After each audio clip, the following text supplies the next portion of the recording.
We should be back now.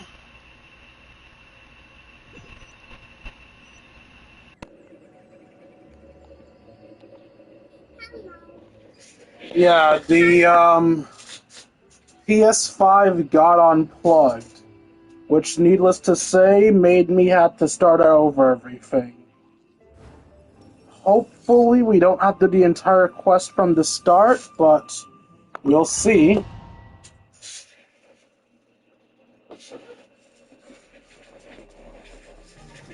Okay, looks like we just have to start the dream from the beginning, not the entire quest, so that's good.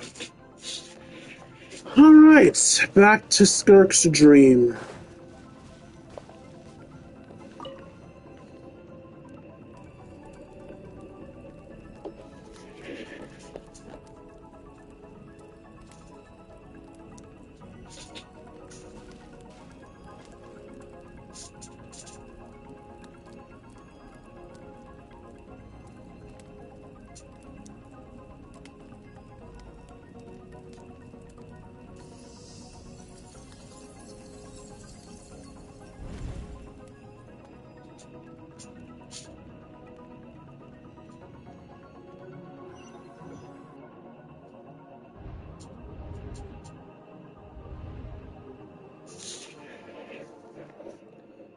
What is this place? Have I been pulled back in that place again? But Skirk said the dream mirroring would kick in when I fell asleep. So why am I back here? No. On closer inspection, this isn't the same dream as last time. It's dark and gloomy, yeah, but there isn't that chilling fog that made my hair stand on end. Hold on. If dream mirroring's a two-way process, maybe I'm seeing inside her mind while she's exploring mine? If this is her inner world, it's pretty bleak. I can occasionally make out the sound of a flowing stream, but other than that, so empty. What's that? What a strange-looking creature. Where'd it come from? I think it wants me to follow it. Might as well see where it leads.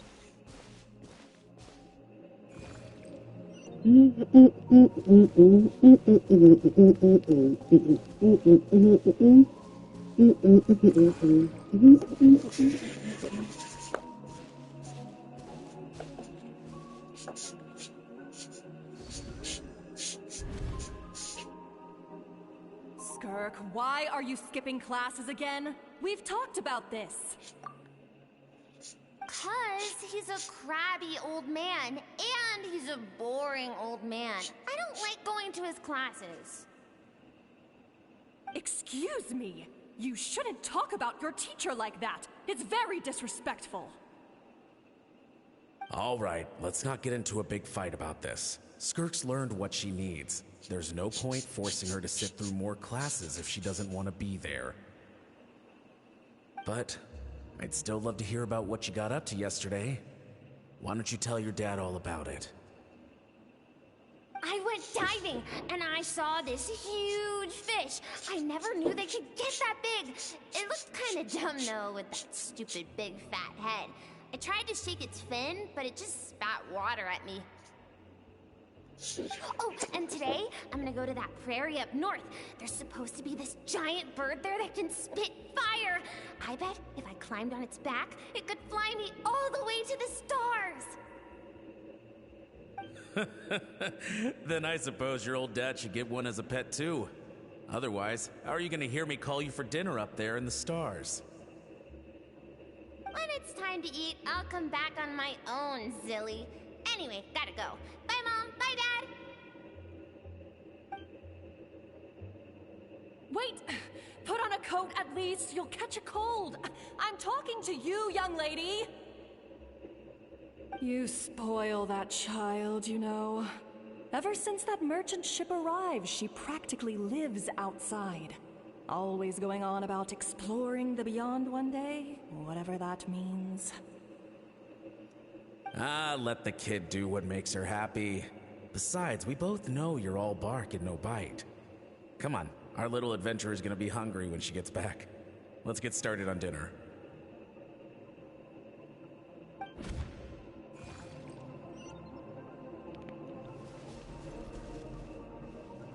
I'm out.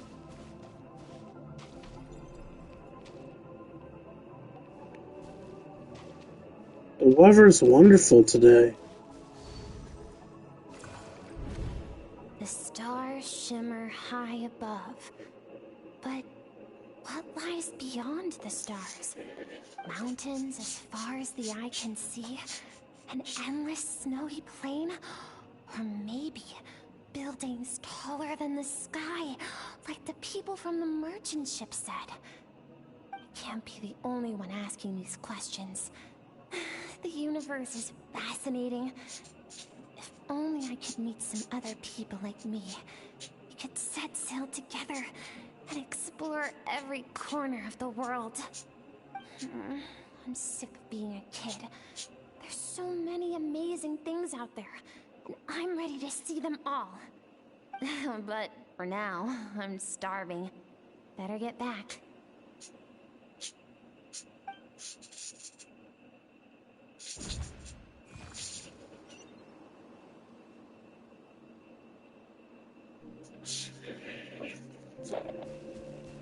Ugh. Huh? What's over there? Something's going on?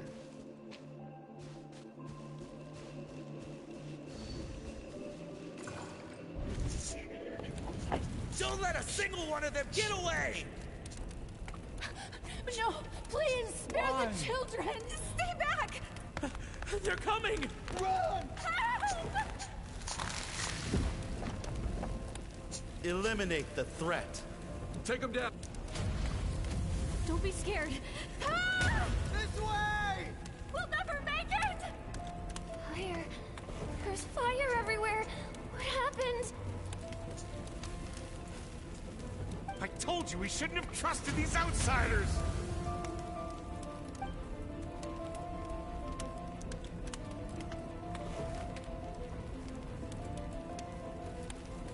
Why are you doing this?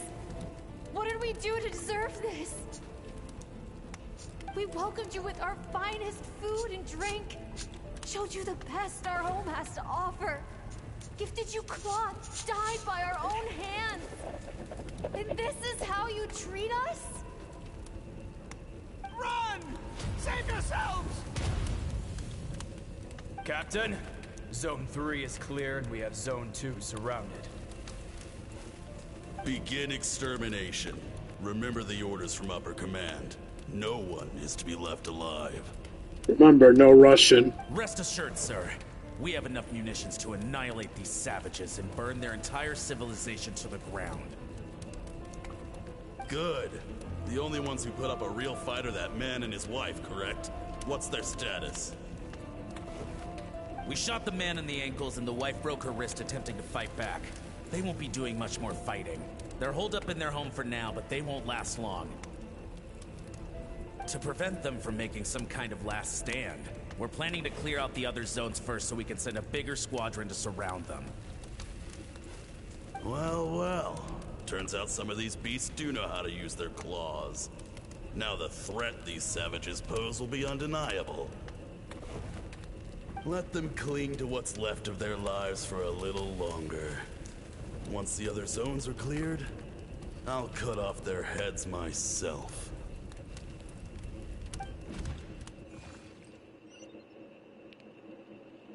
And now everything's on fire. Smells like something's burning. What's going on?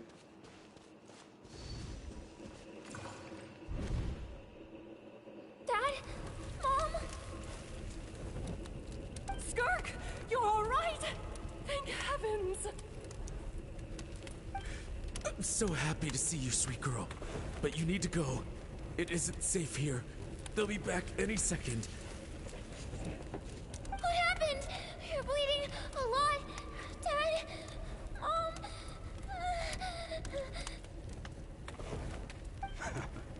This is the place. Alert all units. Prepare to surround. Run, Skirk! Run as far away as you can! Don't trust anyone! Your dad and I, we're not afraid to stare death in the face, but we need you to survive. My clever girl, so curious.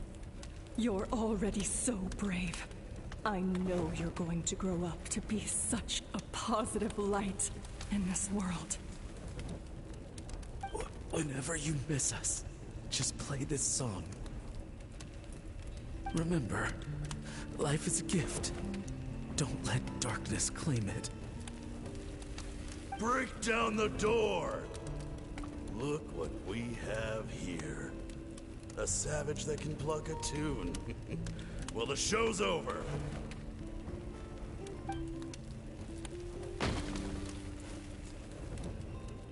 You! Stop singing! Shut it! I said shut it or I'll make you! Fine. Have it your way!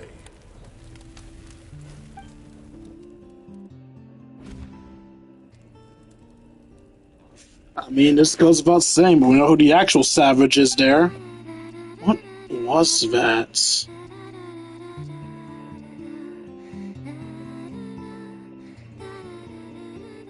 Aw, she's missing her parents.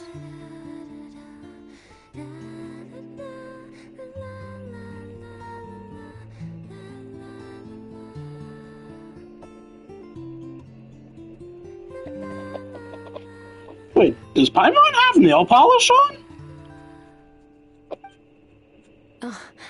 You're awake. I I am found a now. few clues while you were asleep, but it's only a start. Now, time for the second stage of your training. This time, the focus is elemental energy. Come find me when you're ready to begin.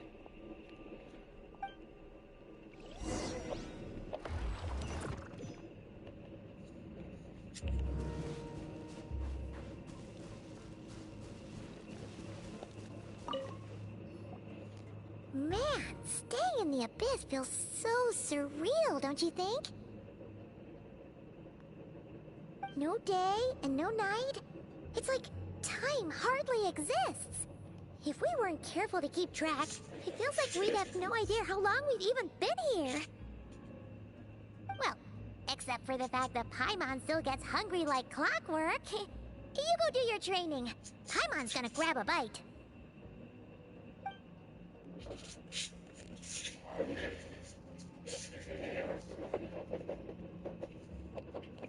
I'm ready to start. The way I see it, the pursuit of power is divided into 3 stages. The first is mastering the use of standard weapons. Next is learning how to harness natural energy. And after that, you're free to challenge even higher dimensions. The natural energy of Teyvat is, of course, elemental energy. But that's not my area of expertise. I draw from a different source of power. A different source of power? That must Abyssal mean... power, yes. Also known as the power of the Void Realm. My master, Sirologi, is a true expert in that area. After all, he was one of the group of 5 that infamously stole the all-encompassing power of the Abyss. An act for which the people of Conria gave them the epithet, the 5 Sinners. The elemental energy of Teyvat, on the other hand, is derived from the power of the Light Realm. These 2 forms of energy exist in direct opposition to each other. Suffice to say, there's not much I can teach you this time. I zoned the fuck out. But there's something familiar about the power you use. It must seem related to Crow in some way. Keen observation, traveler. Call it respecting local norms. The Abyss stands in direct conflict with the will of this world. So, to make my life easier, I disguise my power to make it appear cryo-like in nature. It's a technique I learned from some Conrian ruins, known as the 7 Shifting Serpent. If you ever change your mind about delving into abyssal power, I can teach it to you. Abyssal power doesn't suit me. I have the ability to perf abyssal power. So I've heard. You seem to have a knack for removing abyssal power. But is purification really what's going on there? Like I said, power does not simply disappear. What are you trying to say? Just thinking out loud. Let's focus on your elemental training. That's what's gonna help us if the situation gets tricky. True growth comes from adversity, but only if you make the choice to pick yourself up again every time you fall. So, it's time to push yourself to the limit, and then keep pushing. This is the only way to advance at pace. Use the power of Animo to clear the field as fast as you can.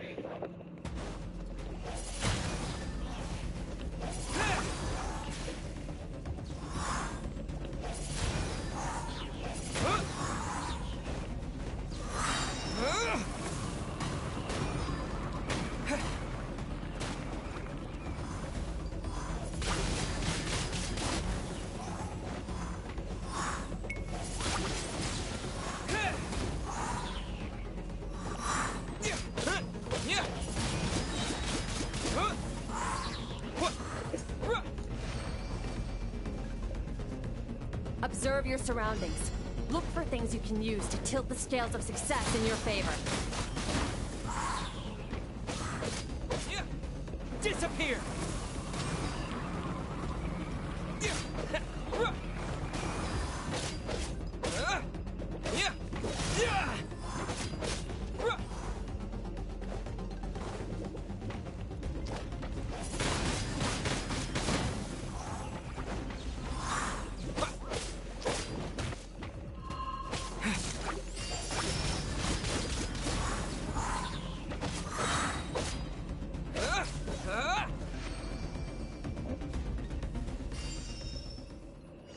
You're training element powers one by one, ending in something. Use the power of Hydro to destroy the spikes.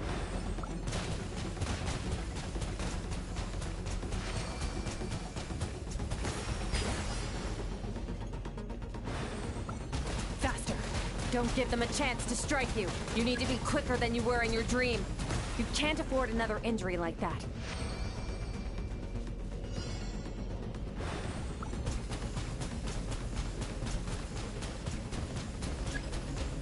Water jet!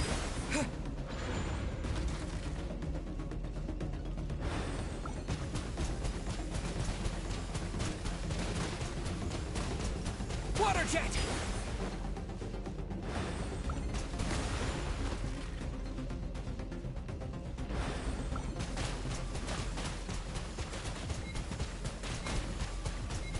Water jet!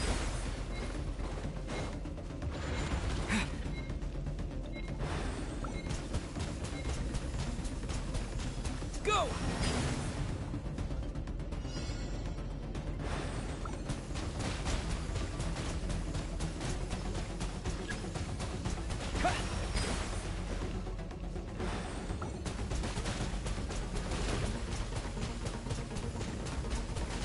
Go!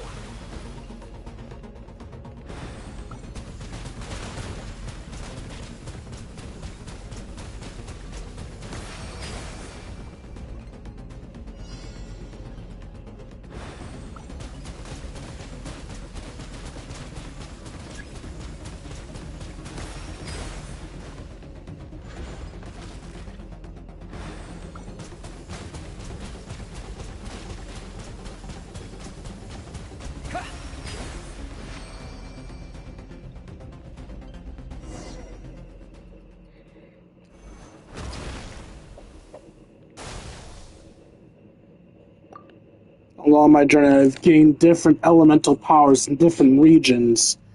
I've never trained them all at once You like need to this. understand what makes you special. The ability to wield elemental energy without a vision and switch between the elements at will. It means your aspirations need no approval from the gods. Your power is not bound by the rules of this world. So be bold.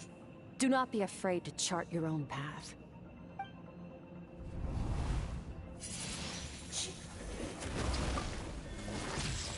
Graceful as the wind, tough as stone, nimble as... I missed it. Nimble as lightning, flourishing like the foliage. Can feel the power of the elements flowing through me. Sometimes as peaceful as a flowing stream, other times surging like a raving river. If I close my eyes, I was hear the voices. It was not this like some wild beast battling me for dominion. It's more like saying hello to an old friend. Hmm?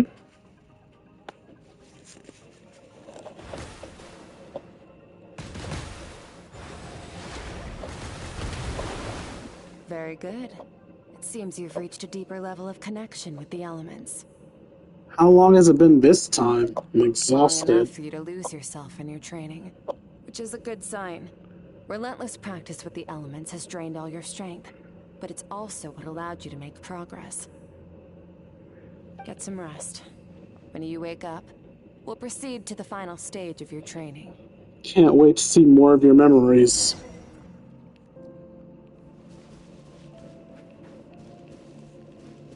Wait, let's get the extra dialogue from you If you first. wish to master the elements at a fundamental level, you must see the entire natural world. Nature in all its places and forms. That is part of what it means to be a traveler.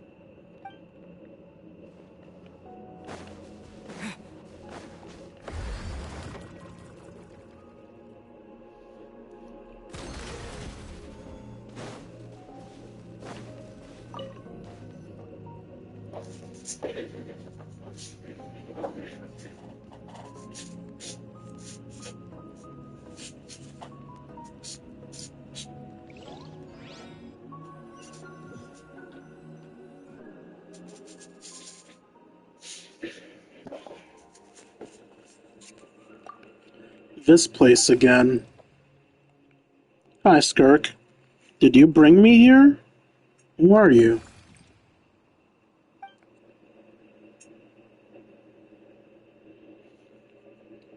No response. The strange creature just floated away.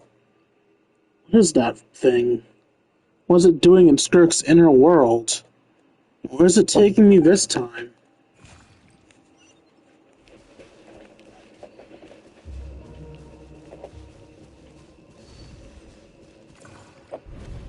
What is the secret to power? Longing, hatred, self-preservation. No, it is fear. The fear of losing those you love. The fear of watching your home burn. Fear of loneliness. Fear of death. Fear is the source of evolution. It forces humanity to adapt to their environment and overcome hardship. It is in the process of prevailing over our fears that we surpassed first ourselves and then the rest of the world. That fear is now part of you. It calls on you to evolve. And it is time to answer.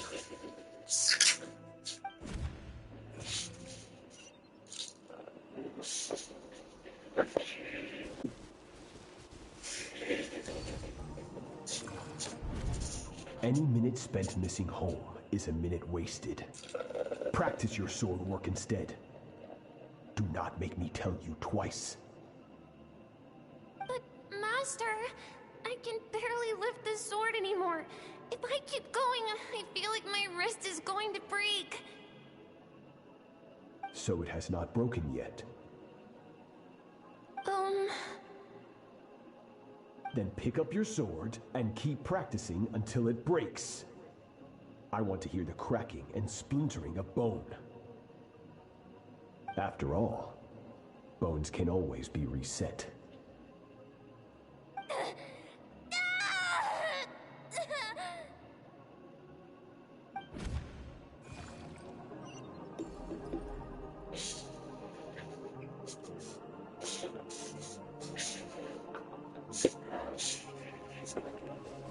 Can't breathe. Everything's gone black. Good, Skirk. Once again, you survived. How do you feel?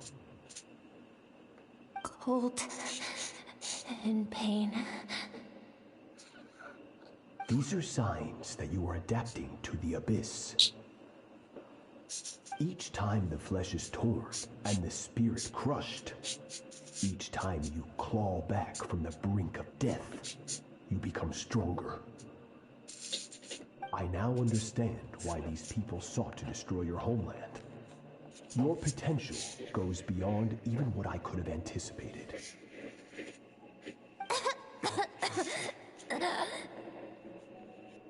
But you still have much to learn in your pursuit of strength. Your mind is rife with distractions. From now on, I shall show no mercy in your training. I'm sorry, you were showing mercy? You must learn to shut out all the pointless emotion.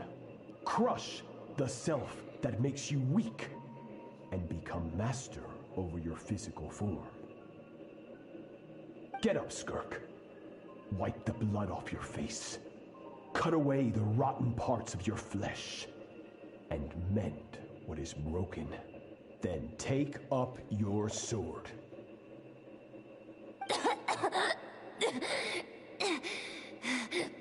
Yes, Master.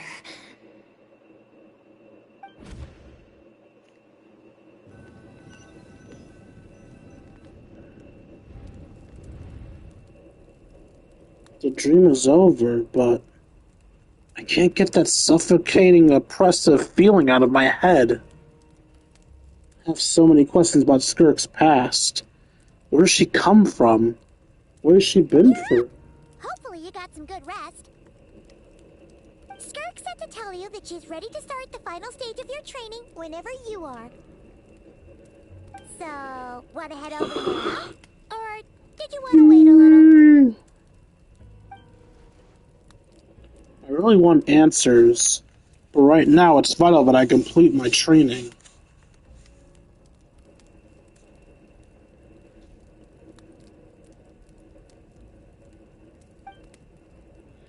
Once that's done, I'll find a chance to talk to her.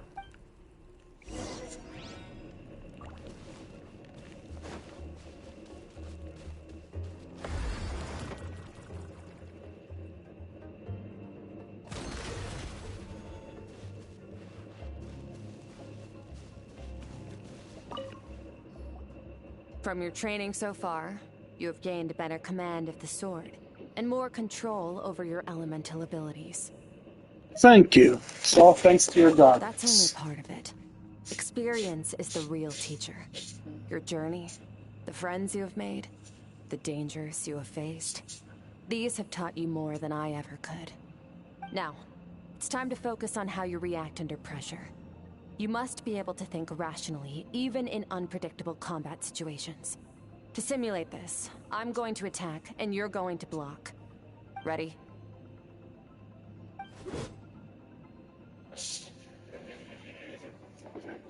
Yes, give me your worst. Not bad. That defensive stance looks near unbreakable. Just like your sister. That reminds me. You still don't know what happened to her, do you? She distracted me so she can hit me.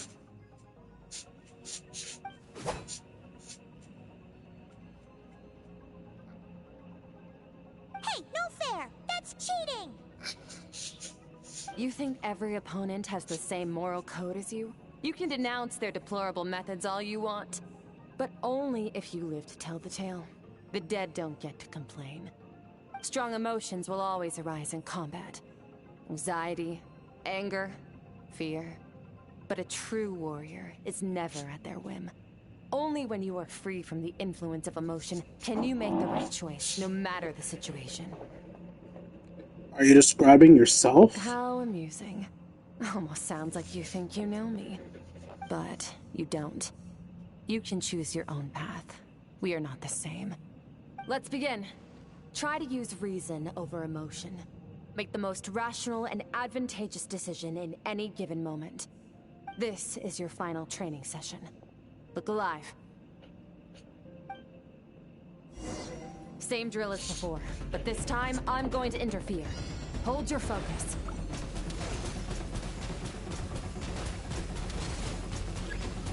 Water jet!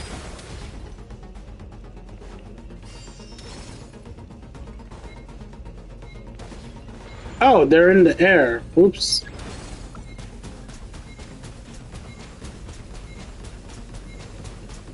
Go!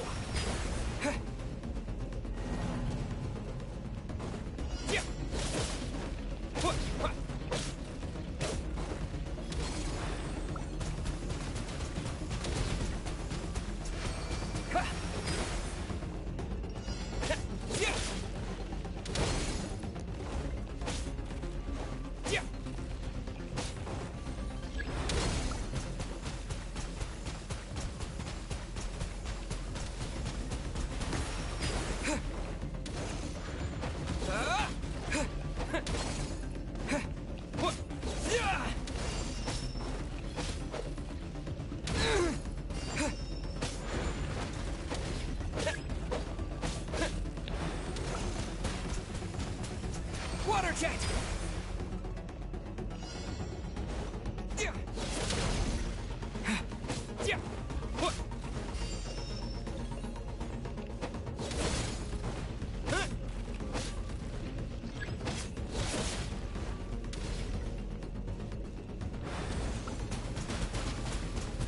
Go!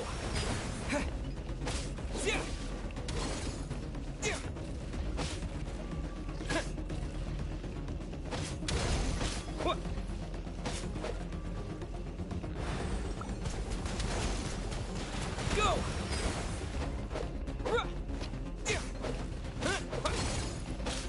Not bad. Better than I expected.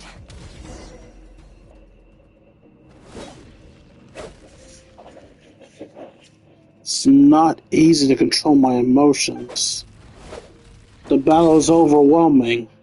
If I just focus all my attention on what my opponent's doing, how I should respond, it's almost like my emotions take a back Getting the hang seat. of it. The first step to controlling your emotions is controlling your mind. You want a unified train of thought. It all comes down to focus. Focus. Focus on the battle. I think it's working. I can choose to tone out anything that isn't relevant to battle.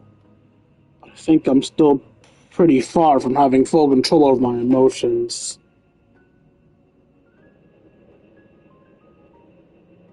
Your mind is rife with distractions.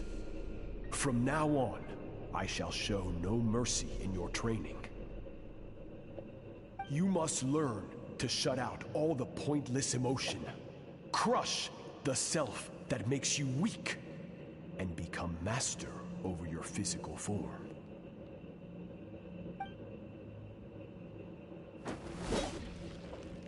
Skirk went through this kind of training too, didn't she?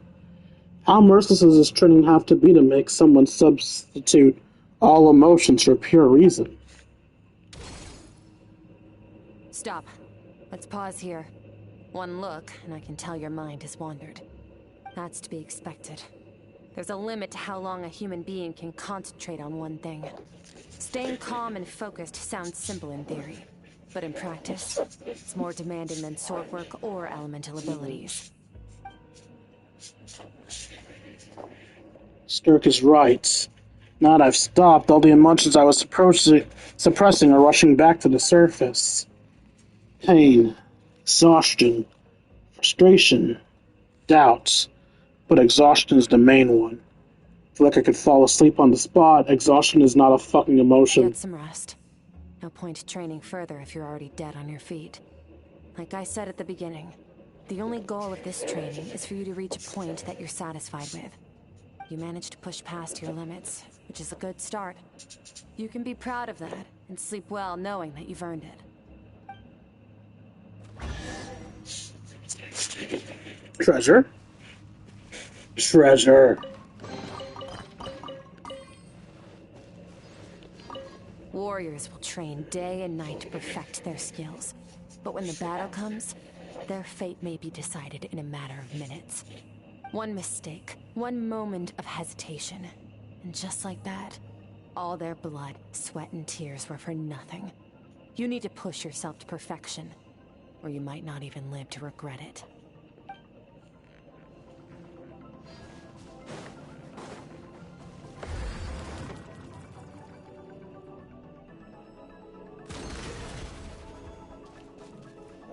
Sorry, I zoned out again.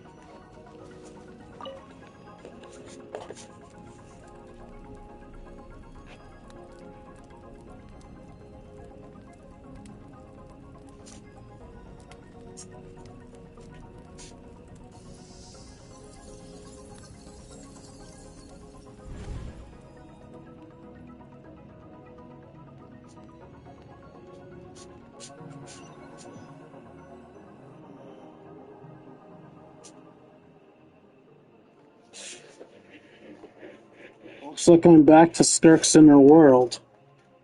I don't see that strange creature this time. But I think I can navigate the space on my own now, even without being here to guide me. I don't know how to leave, so I'm stuck here until I wake up. Can't hurt to take a look around while I wait.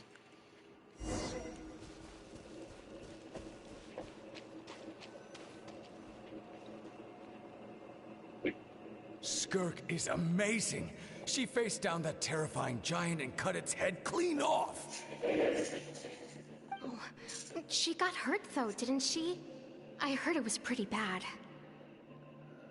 Yeah, well, that's a given. But the moment she was on the mend, she got right back to practicing her sword work. I heard Master suffered a grave injury once too. Lost an arm and a leg and still came back stronger than ever. Skirk's becoming more like him by the day. Oh, incredible. I wonder if I'll ever reach their level. They're always so resolute, so unshakable.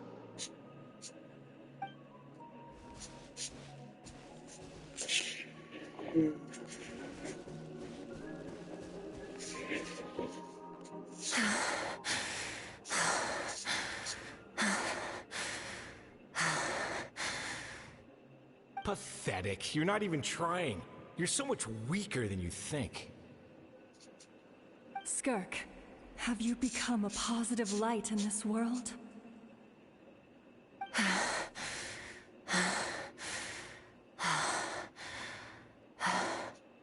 Do you even remember how many of us perished in that fire? How many bodies were left to rot on the scorched earth? Yet you alone live on. Keep your gaze fixed on your blade. You don't deserve to rest. I have so many questions. I just want to jump in a spaceship, explore the whole universe, and get answers from the stars. I just need to wait till I'm grown up. Then, I can do anything. Now, you must bid farewell to who you were in the past, and become someone stronger. Run! Skirk! Run! Only death awaits us here. Keep running, and don't ever look back.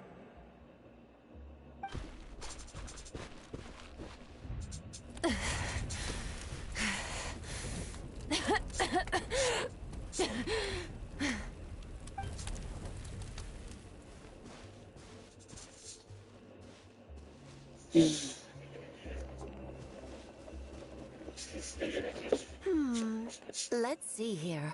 First things first, you need a new identity. Going around telling people you're from somewhere beyond the stars won't do, now will it? How about saying you hail from beneath the earth instead? As the Conrian saying goes, venturing out into the universe and down into the abyss are the same in that both are braving the dark unknown. Well, I'm a visitor on this planet, so I'll follow the rules. Oh, splendid. That saves me quite a bit of trouble. Let me offer you a piece of advice in return, although it might not be what you want to hear. I know the pursuit of strength is important to you, but taking a moment for yourself every once in a while is never a bad idea. Ignore her existence for too long, and there will come a day when you can no longer hear her voice.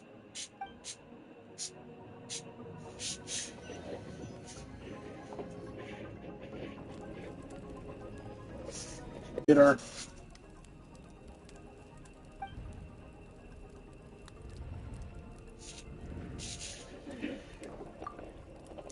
The dream is over. can hear the crackling of a fire in the distance. There's a fragrant aroma in the air. Grilled meat. Wait, am I in Skirk's body?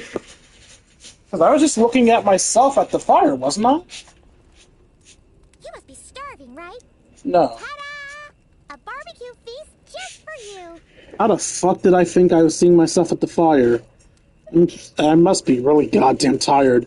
I am a little tongue here. I'm starving. Of course you are.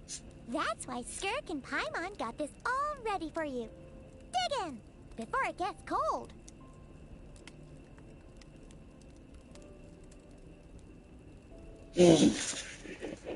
You two.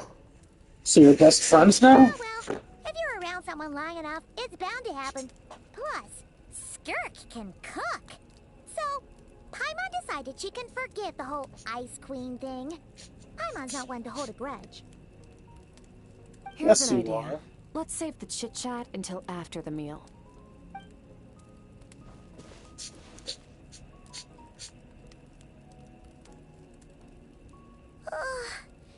So full.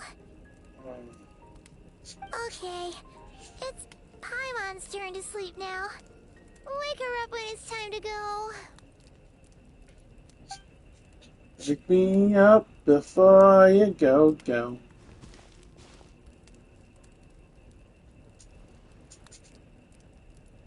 I have good news. Mm-hmm. First, their training is complete. Yay! You have what it takes to wield immense power. Now it's just a matter of putting it into practice. Continue to learn from your journey and hone your skills against formidable opponents. Second, I've located the culprit we've been searching for. Next, you just need to retrieve the missing part of your soul, and our business will be concluded. Thank you. That was a lot faster than expected. When Ajax trained with me, he once told me he was bursting with questions. So I allowed him to ask me 3 of them before he left. You and I may never meet again, Traveler. So if there's anything you want to ask me, now's your opportunity. Just like Ajax, I'll answer 3 of your questions. After spending time in Skirk's inner world and witnessing her memories, there are many questions I could ask. But the most important one is... Are you really from Tevat? Okay, not the angle I was expecting. What makes you ask that? I'm sorry I didn't tell you earlier, but while we were dream mirroring, I think I saw your memories. This is the first time I've seen Skirk break her composure. Guess this really took her by I knew that surprise. was a possible side effect. Closed off my mind to you for that exact reason.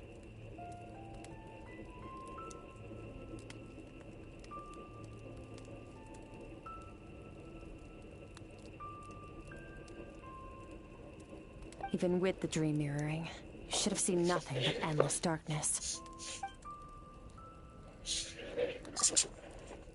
So Skirk didn't share the memories of me on purpose. And in fact, she tried her best to keep them from me. Wait, speaking of endless darkness, on my first time there, that was all I saw. Until a strange creature appeared. Whatever. Must have been a flaw in my execution. I shouldn't be too surprised. Due to some recent circumstances, my self-control has been lacking as of late.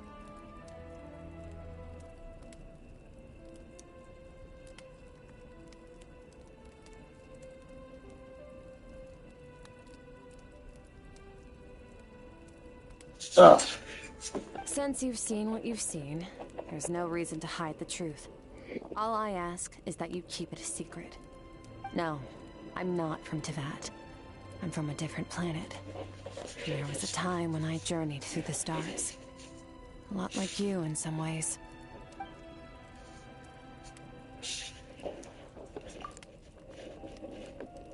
Like me? Do you mean you're also a descender? No, we're different in that respect. You're influencing the fate of this world. But me, I'm just passing through.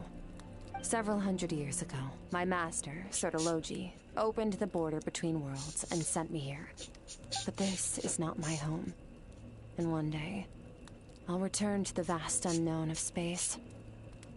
So, there you have it. On to your second question.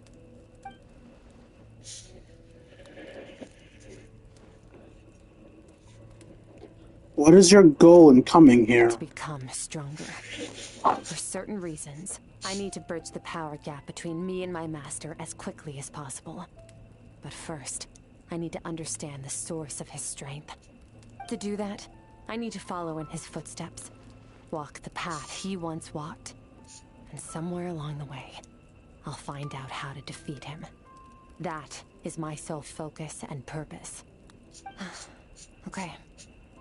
You have one question remaining.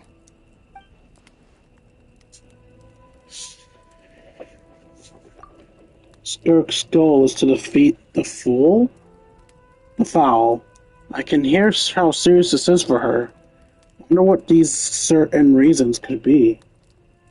But given how quickly she blazed through the answer, I doubt she wants to talk about this. I have one question left. What should I ask? You make it sound so easy. Ever since the incident I experienced there, I've never stopped searching for Master Skirk and that unknown abyss.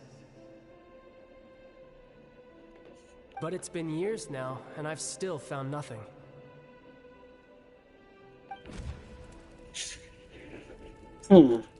This is an opportunity to get Child some answers. Well, your last question? You know Child's looking for you, right?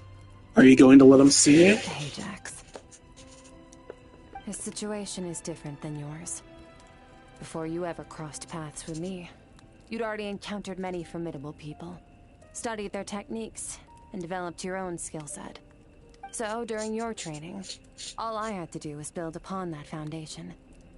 But Ajax was so young when he came to me. A complete blank canvas. Children can't help but imitate their role models. In the long run, that would only hinder his growth. Once Ajax has enough strength in his own right, I will allow us to meet again. Until then, let that motivate him to reach his full potential.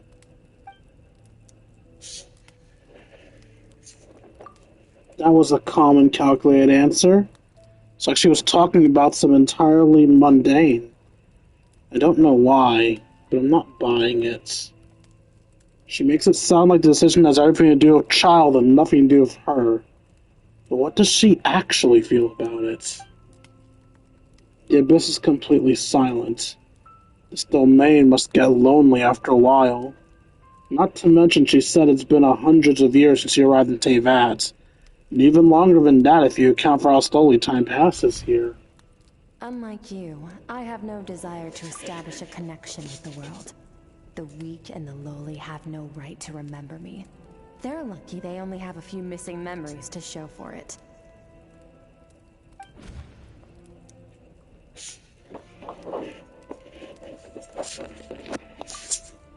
In all that time, she never established a connection with this world.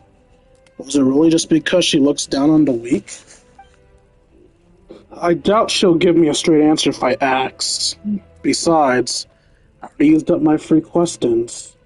She was happy to give me cold, hard facts, but I still feel like I haven't learned her true voice. Wake up your companion. It's time to go. Oh, and everything I just told you, best keep it a secret from her as well. Oh, does Paimon not get free questions? Time to go. Oh, finally. Where are we headed? Just follow me. I'll open an abyssal rift close to the culprit's location. It will take us to where he's hiding.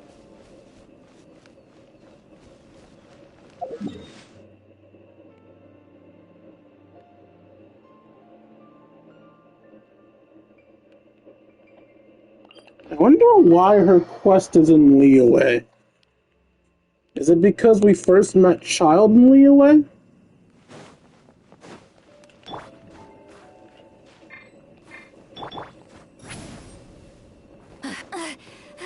Take me up. Wake me up before you go.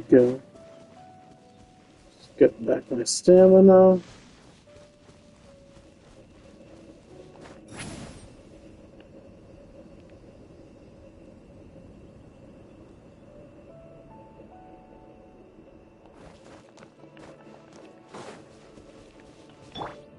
Strike a pose.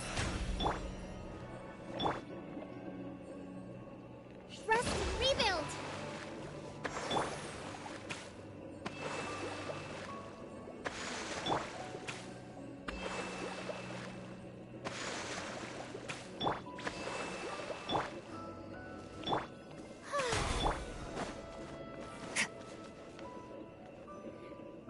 Wait, this is near the chasm, right? Yes. If we enter from here, we'll be able to reach that place from your dream. You have some experience with abyssal domains by now, but still, this is someone else's territory. Best to proceed with caution. Don't worry, Paimon's an expert at hiding behind other people for safety. Oh, but, that means you need to stay safe, traveler.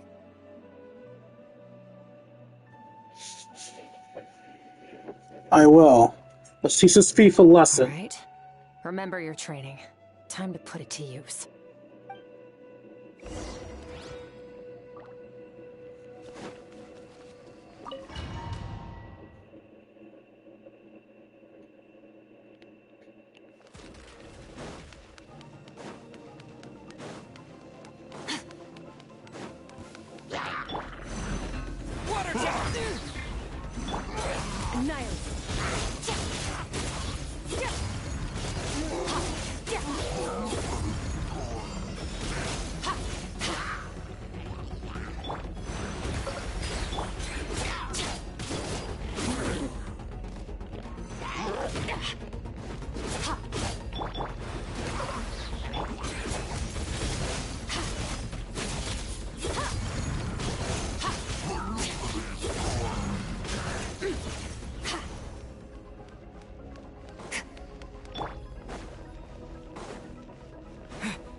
Behind you.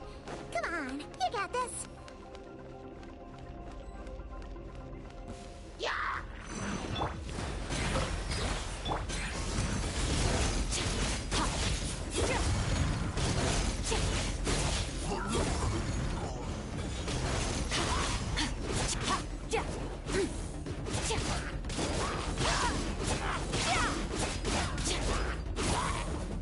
Hey, what are you two doing here?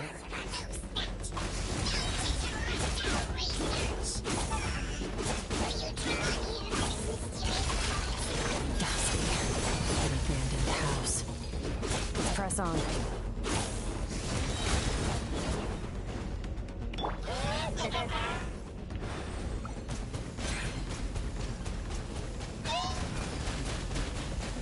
Water jet!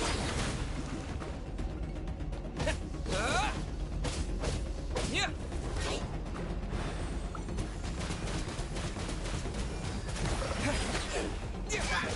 Go!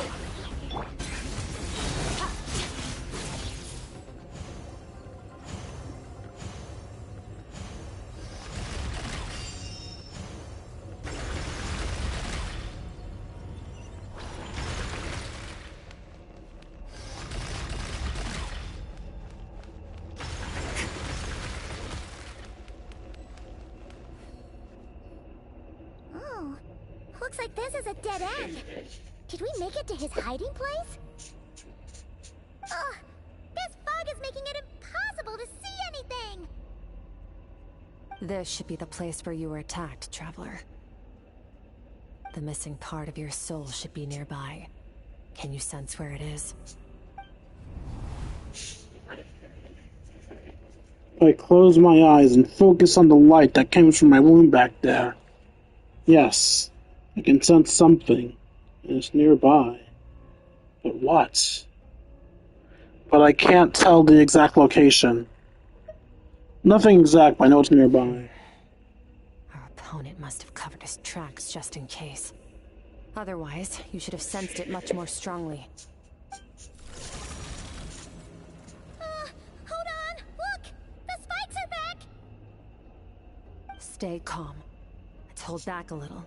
Give our enemy some wiggle room so we can see what we're dealing with. If you're too reckless, we might be playing right into his hands. Our enemy took part of your soul for a reason. It's likely he integrated it into his attack somehow. If we're smart about this, we can track it down.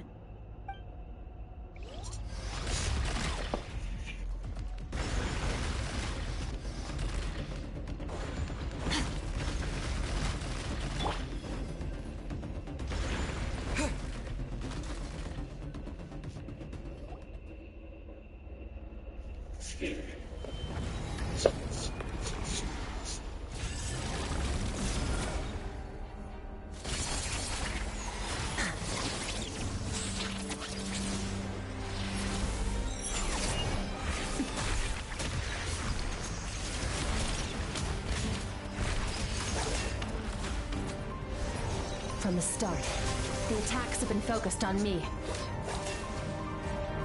Trying to break through my defenses? I see.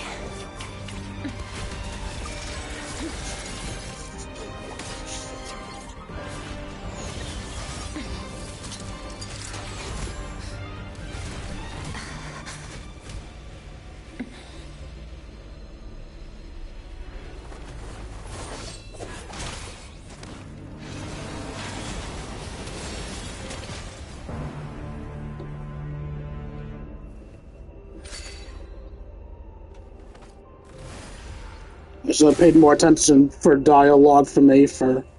Sorry for not saying whatever that line was.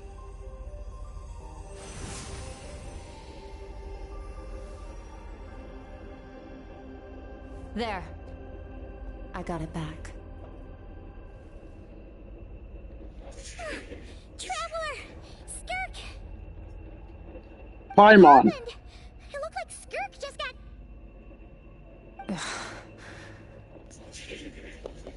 In the Grayley Plains, you asked me why this enemy chose you as his target. Now, the answer is clear. It's not just the fact that your strength is impressive.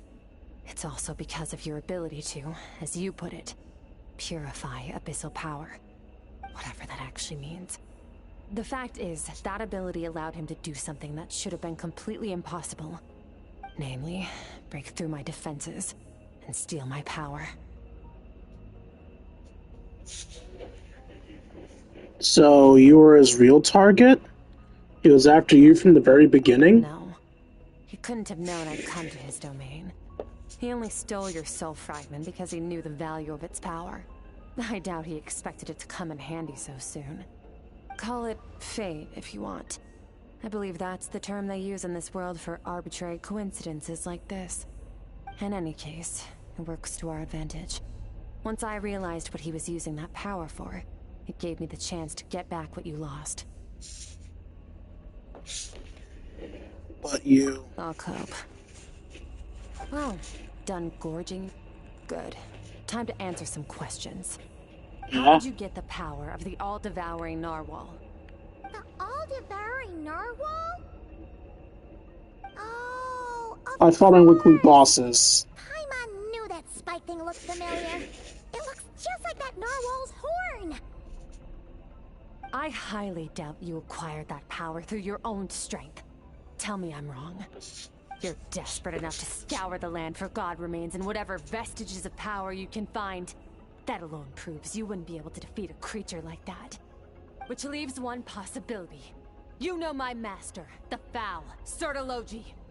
The Foul? Who dares call him Foul?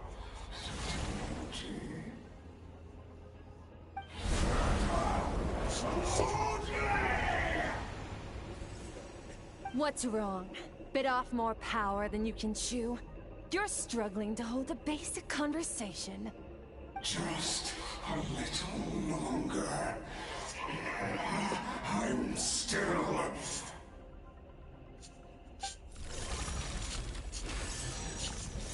Look!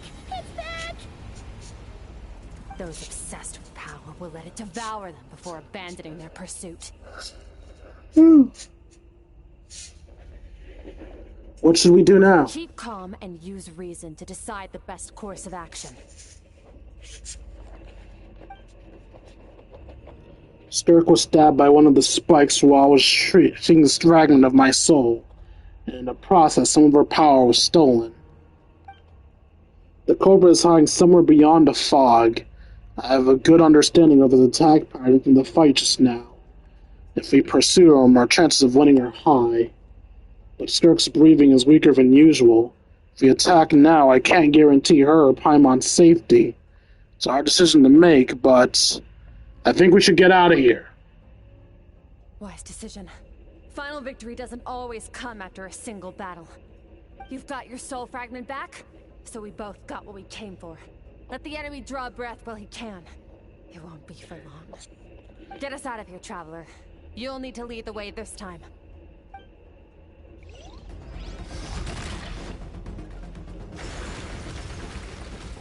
Skirk, is your shoulder gonna be okay? The wound is minor. It'll heal in no time. You should focus on getting out of here alive instead.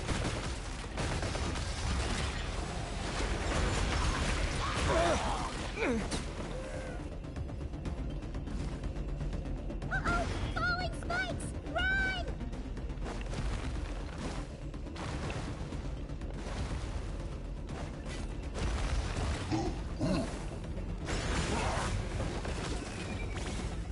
Go!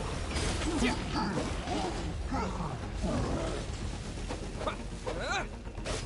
Yeah, go!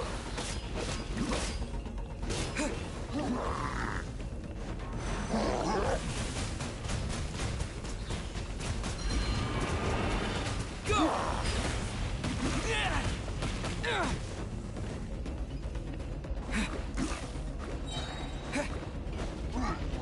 Wipe out! Go! Go!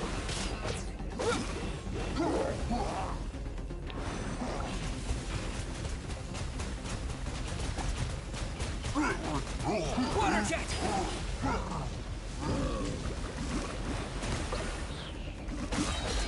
Water jet! Bombs away!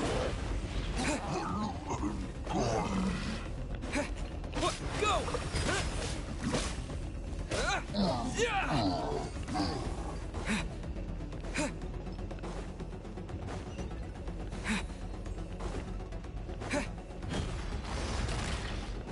Watch out! Looks like this place is about to collapse! Can I just ignore y'all? Well, I would if I had stamina. So, this guy's power has something to do with the all-devouring narwhal. Did you know that all along, Skirk? I had my suspicions. That's why I decided to investigate in the first place. But suspicions only get you so far. I needed to verify it for myself.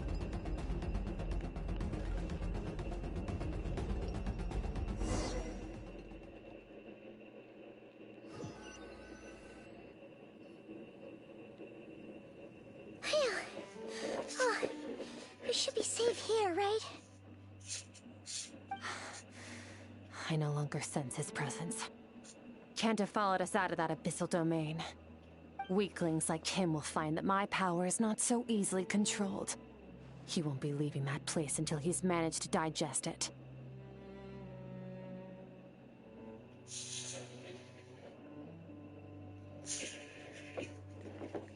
The all-devouring narwhal.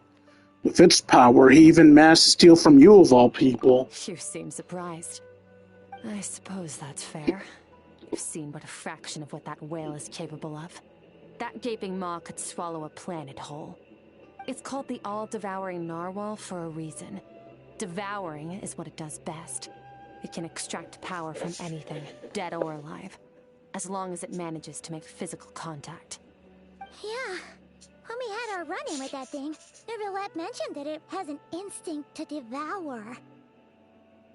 Your dragon friend recognized the nature of its abilities and used the power of Hydro to protect you. That worked because it was in a satiated state, so it was somewhat less aggressive than usual. It's a different story when it has no more power to feed off of. That's when its true, voracious nature kicks in. It could devour everything on the planet in that state, which is why I cast it into that void space. But I hadn't counted on there being anyone left on this planet capable of wielding its power. To me, that says he must have encountered the whale a long time ago. Meaning, he must have known my master. Yeah, hearing you say defile really got a reaction out of him. Exactly. It told me everything I needed to know. Hence why I said we both got what we came for. And I believe that brings our transaction to an end. Now that you're whole again, you can get back to your own journey. I'll handle the rest of this situation myself. But you're weakened. No way! We can't leave now! Something was stolen from you because of us! We have to help you get it back! This isn't my first taste of failure or losing power. When you fall, you get back up again and become stronger. That's how it is. But what if that monster finds you before you're all better? Plus, how are you gonna get home? It's not like you can just go swoosh and open a door to the abyss again. Not without your full strength. So, sticking with us for the time being doesn't sound so bad, does it? It's not a pity. You said I don't want to be in your debt. Well, I still am.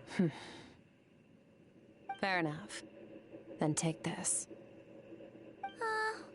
What is it? The bag of Mora. Nothing in this world is free. I know that much. I'll leave the planning to you. Hurry up and decide where to go. We shouldn't linger. We should take Skirk somewhere she can rest. But where? Paimon gets the feeling Skirk wouldn't like being around a lot of people. Oh wait! Baishu said we could rest in the back room of the pharmacy, didn't he? Let's head there! He'll know something about Master. I'm sure of it. Next time, I need to be ready. How's the shoulder? Fine. It was just a scratch. It'll take time to recover my strength, of course. But adapting to situations like this is nothing new for me. Your outfit looks different. Oh, this? It's a star crystal suit. Abyssal energy is scarce in Tevat. Wearing this helps me access it more freely. It stores concentrated abyssal energy that I can draw from on the go. When the energy runs out, it reverts back to its original form. Alright, let's go. Found somewhere to rest. Well, lead the way then.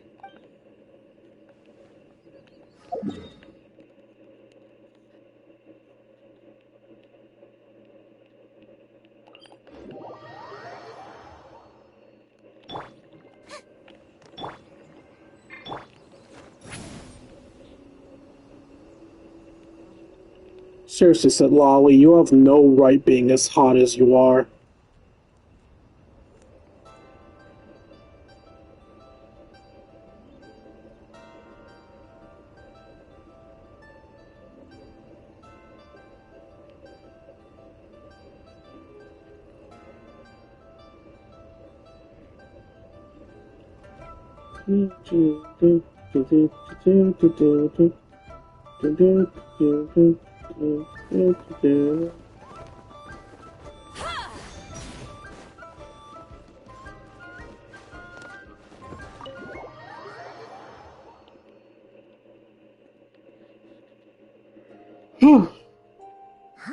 This bag from Skirk has a ton of Mora in it. Does she have a job or something? Wait, no. After what we saw at Wamin Restaurant, that seems impossible. Can you imagine? It would go something like... I'll be collecting my paycheck now, boss. Oh, sure thing. Wait, who are you? Have we met? Huh. Can't hold a job if you make everyone forget about you. So, what did she do to get all this Mora? Claimed some buried treasure, took care of a few monsters that were causing trouble. Nothing untoward. It's safe to use. Ah! You heard all that? A sonorous voice like yours is hard to miss. I wouldn't be surprised if the sound of it traveled to the nearest mountaintop. Then, did you by chance happen to hear Paimon's little, joke earlier? You mean when you called me Frosty the Lavender Melon? Guess you did. Paimon's whispering needs some work. No, sorry. Paimon totally misspoke just now.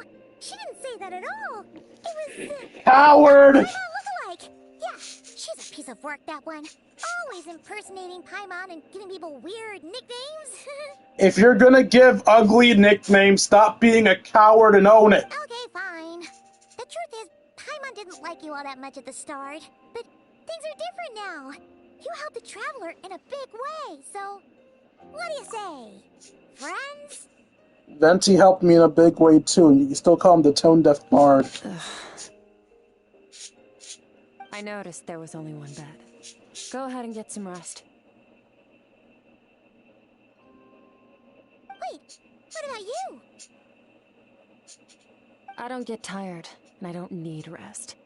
I'm going to practice my sword work. That should help me regain some strength. You're a psychopath. Your shoulder. Hey, don't just leave. Ah, whatever. Let her tire herself out. She'll come back eventually. Let's get some sleep, Traveler. That comfy bed is calling, Paimon.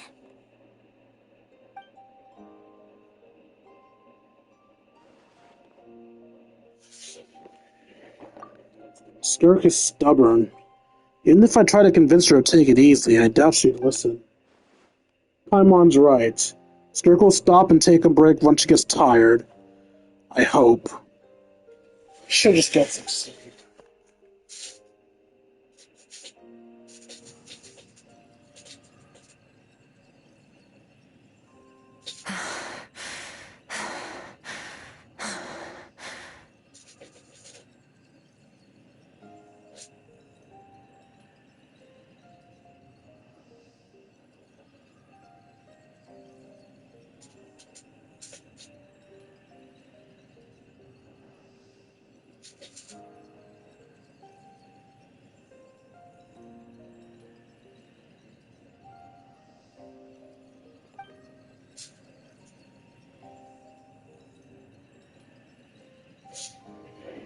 Skirk? Of course she's acting like she didn't just get stabbed in the shoulder. Huh. Something seems off about her, though.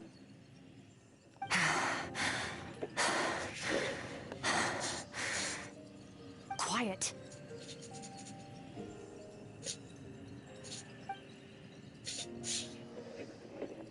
Who's she talking to?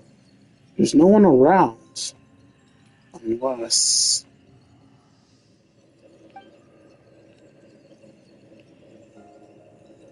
Do you even remember how many of us perished in that fire? How many bodies were left to rot on the scorched earth? Yet you alone live on. Keep your gaze fixed on your blade. You don't deserve to rest. Run, Skirk. Run! Only death awaits us here. Keep running, and don't ever look back. Right. In that dream I witnessed, Skirk was training alone, but there were disembodied voices talking to her.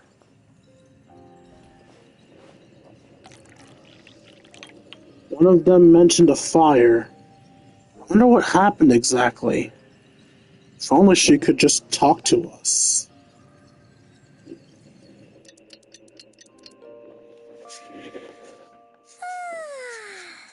Getting an early night's sleep is the best.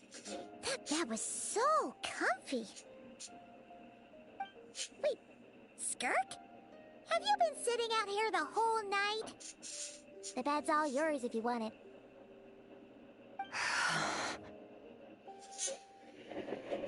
Recovered your strength yet? About 60%.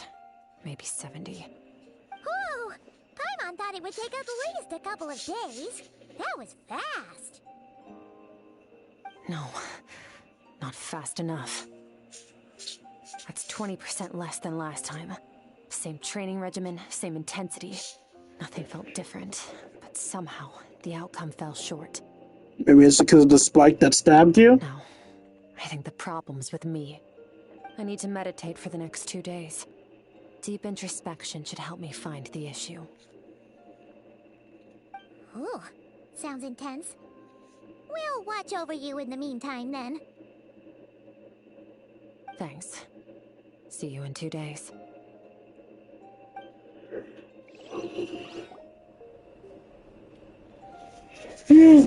Ah, they're not gonna make me do it manually. Cool. Did Paimon just backflip?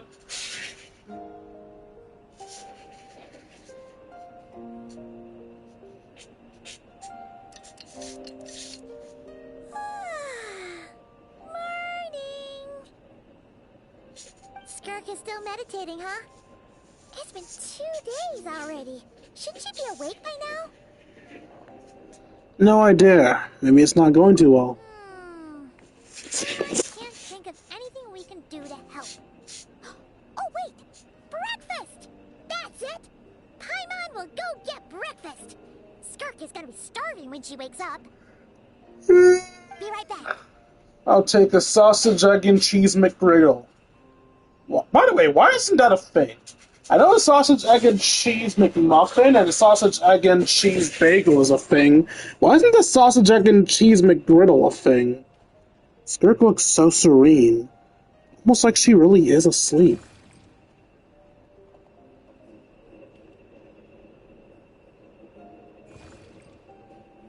Strange creature. You again? What are you doing here?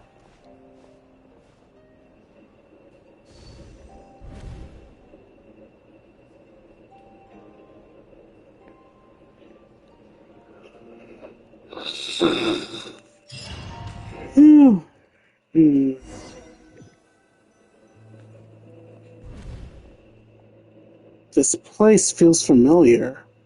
Where am I exactly? There are towering cliffs, withered trees, a strange river flowing from the horizon all the way here. But it's broken up several times along the way with a waterfall at each breakpoint. On closer inspection, the color of the water is changing. As I get to lower portions, the darker it becomes, almost as if... Did you bring me here?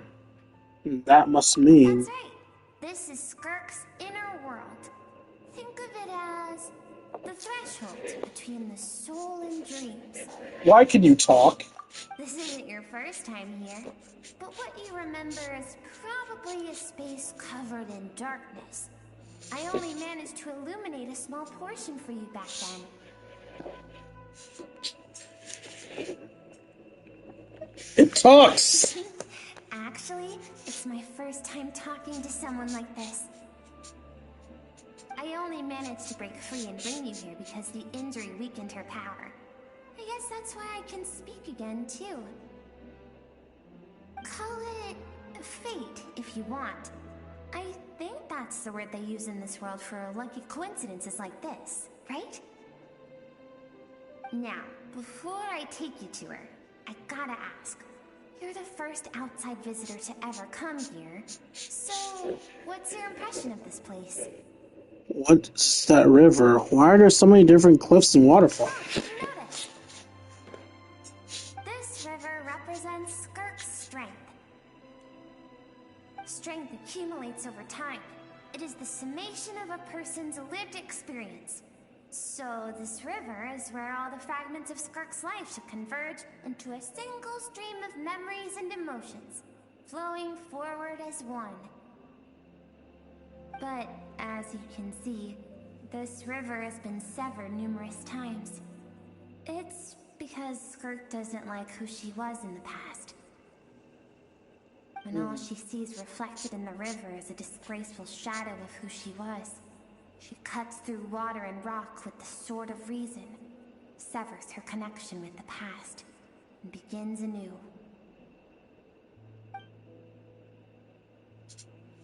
Okay.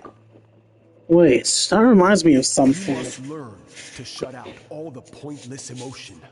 Crush the self that makes you weak, and become master over your physical form. This isn't my first taste of failure or losing power.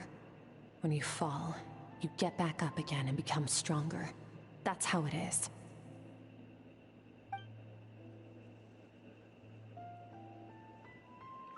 Oh, fuck. I see. So it was Sir Talogi who brought Skirk to replace all emotion with reason. And since then, it's been a constant process of bending, refuting, and erasing her past self. I suppose that's the secret to her strength. But it's such a sad thing to think about. What has she been through? Why does it have to be this The way? answer to one mystery invites another question, I see.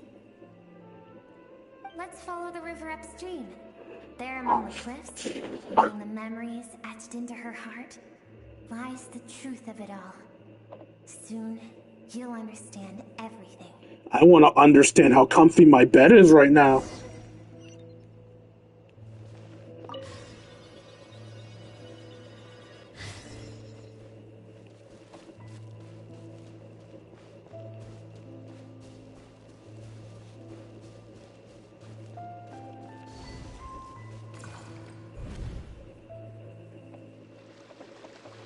This looks like a coastline.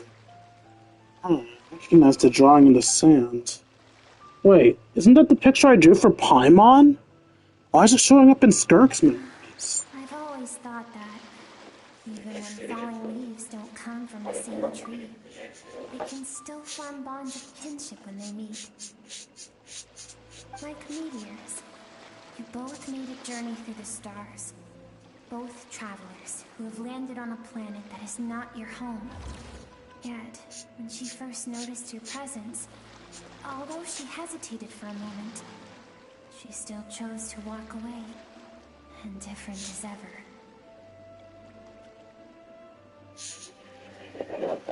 Why?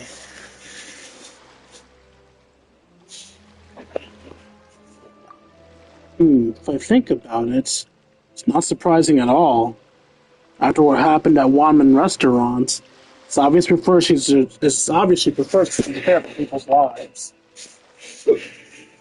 She hasn't seen Child in years either.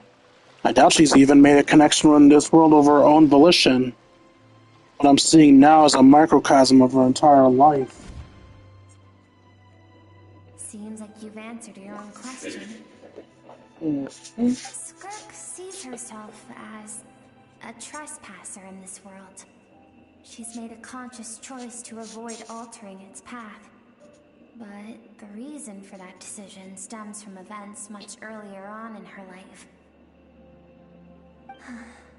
Let's keep going. It's still a long way to the source of the river.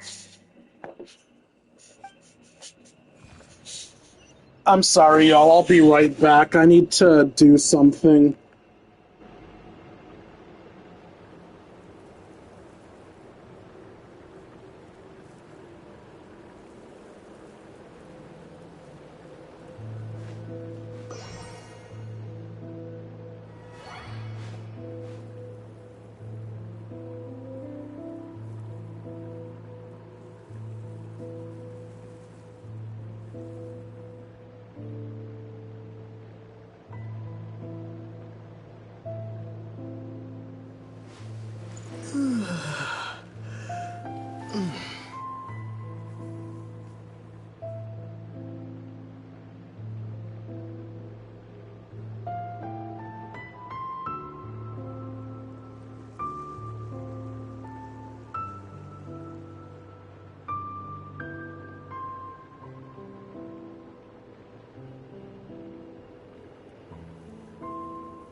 Sorry about that, y'all. I am back.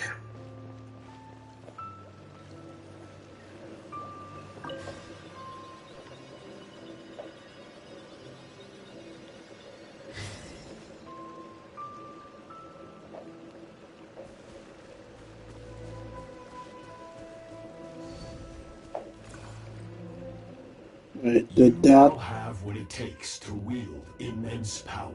Okay, now still From my this day forth, I shall teach you no more. No one can become a worthy warrior through imitation alone. I have given you fangs and claws. Now, you must learn to hunt. You wish me to travel the world beyond on my own, Master? Indeed. Make new friends. Embark on your own journey. And piece together a new future from the shattered remnants of your past. Make new friends, I said to ignore emotion. You'll have contact through the abyss. But know this. One day, I will take the life you worked so hard to rebuild and reduce it to ashes. Just like the fire that haunts your mind. Why do you do that? I have told you before, fear is the catalyst for human evolution. You have tasted loss. You have known fear, so deep it can be felt in the bones. But as living beings, we all have an instinct to detach from that which harms us. And thus, pain dampens over time. And the acrid taste of fear becomes but a distant memory. Yet now, I have bestowed upon you the gift of fear eternal. It will drown you in the nightmare of your childhood. Or it shall drive you to defeat me, whatever the cost. See, I'm being a nice teacher by threatening your life. That figure next to Skirk looks familiar. Right, I saw that same figure during the battle against the all-devouring narwhal. That is what Skirk's master, the foul Sertologi, looked like at one point in time. At one point in time? So he can change form? Of course. As a higher being, physical form is a triviality to him. He could appear as a beast, a human, or even a monster that defies description. The form you see him in here, clad in abyssal armor, is the one he usually wears when traveling through the stars. I used to think that Sertologi and Skirk were just master and disciple, like Skirk and child. Now I see why Skirk chose to distance herself from humanity. Sertologi told her to put down roots here, while at the same time threatening to destroy whatever life she managed to create. For certain reasons, I need to bridge the power gap between me and my master as quickly as possible. But first, I need to understand the source of his strength. To do that, I need to follow in his footsteps, walk the path he once walked, and somewhere along the way, I'll find out how to defeat him. That is my sole focus and purpose.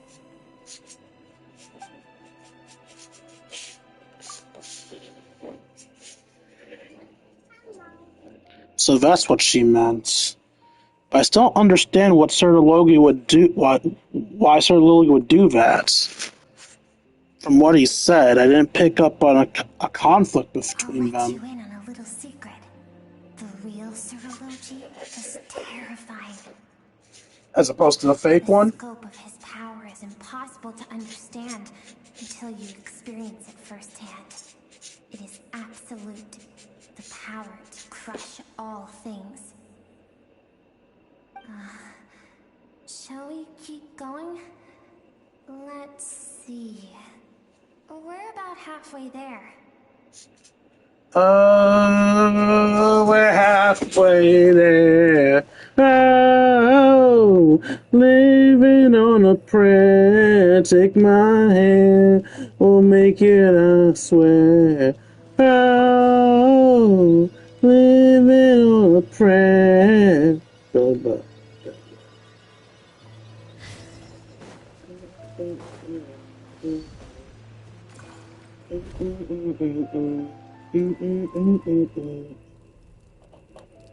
This must be Skirk when she was a kid. We've made it quite a ways already. This is Skirk, when she first began training under Sertologi. I have set your broken wrist. Tomorrow, you're to train twice as hard. What the fuck? He's unironically having her train with broken bones. Good. Attempting to garner sympathy through tears is a habit of the weak. A pitiful, useless ploy. Can I ask a question, Master? Why did you save me? I keep thinking, maybe it would be better if I had died. I wouldn't be haunted by that fire all the time. I wouldn't have to go on like this. I saved you because I have a plan for you. It has been too long since I fought a battle that demanded my full strength, and I hunger for it. Every so-called genius and prodigy I have faced has crumbled like sand underfoot. Before me, even fate bends the knee. So, I will teach you everything I know. Train you by whatever means necessary, in the hope that one day, you might surprise me. But I don't want to draw my sword against you, Master. What you want matters little. Among the boundless sea of stars, the cries of the weak are but faint murmurs that disappear into the void. You of all people know that well. Yes, Master. From that day forward, all she knew was grueling training, emptiness, and fatigue. After some time, her talent bloomed, and she gained control over her emotions, like her master. How should I put it? It was not that human emotion disappeared from her heart, but that reason came to dictate all she was allowed to feel. I suppose it was at this point that she became the Skirk you know today.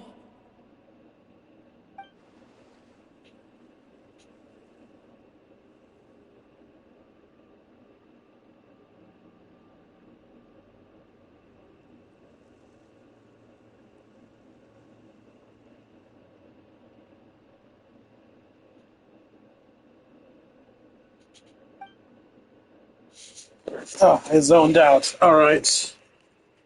Oops, wrong button.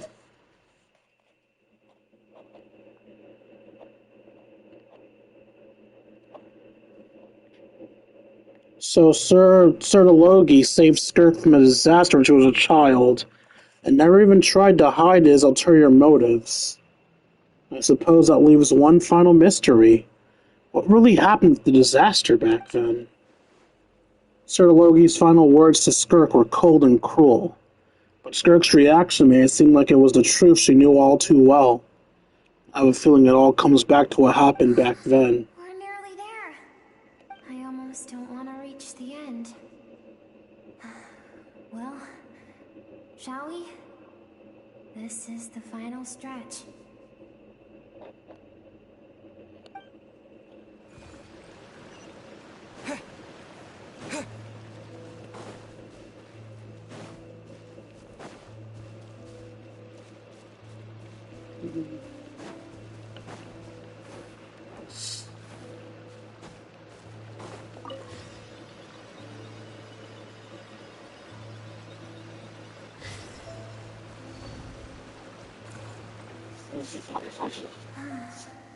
These are Skirk's happiest memories.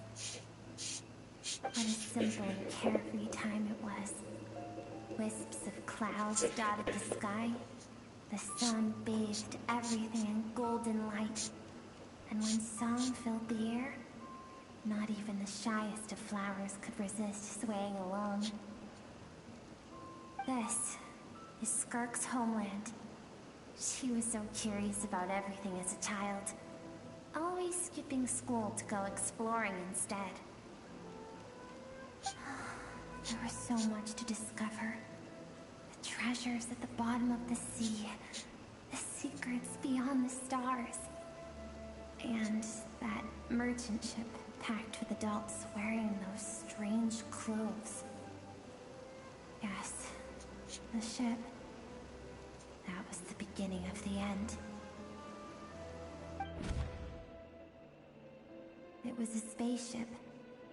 When it arrived, the people that disembarked wore smiles on their faces and spoke of friendship. They claimed to be merchants from a neighboring planet, looking to establish trade. Skirk's parents, her relatives, her neighbors, everyone welcomed the newcomers with open arms and allowed them to explore the planet. To them, the visitors were guests and should be treated with hospitality. No one had any idea of what was to come. Several months later, an army of unknown origin arrived without warning and carried out a ruthless campaign to destroy everything and everyone on the planet. Skirk had skipped school that day, like so many times before, so she was not caught in the immediate wave of destruction. But when she came home that day, only fire and ruin awaited her. Countless people cried out to her for help. People she knew and loved. Friends and relatives. The little girl who lived next door. The shop owner with the bad leg. The bad-tempered teacher she had made fun of just that morning. Their lives were discarded like worthless trash as the fire consumed one life after another. Skirk was helpless. All she could do was run. And so she did. She kept running until an unexpected figure crossed her path. If Sertology hadn't been there in that moment, the fire would have claimed her life too. And there she would have remained, left to rot in the scorched earth, with no answer as to why any of this was happening. So, why those people destroy our hometown?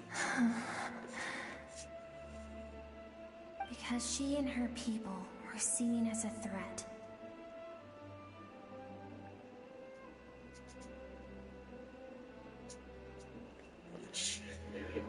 Okay.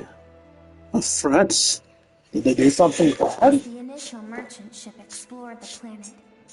They discovered that it hadn't always had the condition to support life. Yet there was evidence of human activity, even during the periods of extreme heat or cold in the past. Further research reveals that, over time, the people of this planet had evolved the ability to adapt to any type of environment or energy source. For that reason, the outsiders viewed them as a potential threat and decided to eliminate them before the threat could rear its head. And so, the army was called, and the so-called danger was wiped from the face of the planet. Just because of speculation? All those innocent people. Senseless, isn't it? Deemed a threat because of a gift they didn't even know they had. Perhaps it was their own innocence and kindness that doomed them. But in the end, that was lost to the blaze as well. If those with power get to decide good and evil, then all you can trust in is the sword in your hand. And so, before death could claim her, she ran. She ran and never stopped. Now I see why Sertologi's threat such a terrifying prospect for her. No one wants to relive their most painful moments. Well, that brings us to the end of the story. This is as far as we can go. Skirk is waiting over there. For both of us. Let's go to her. It's time to fulfill my purpose. And my greatest wish over all these years.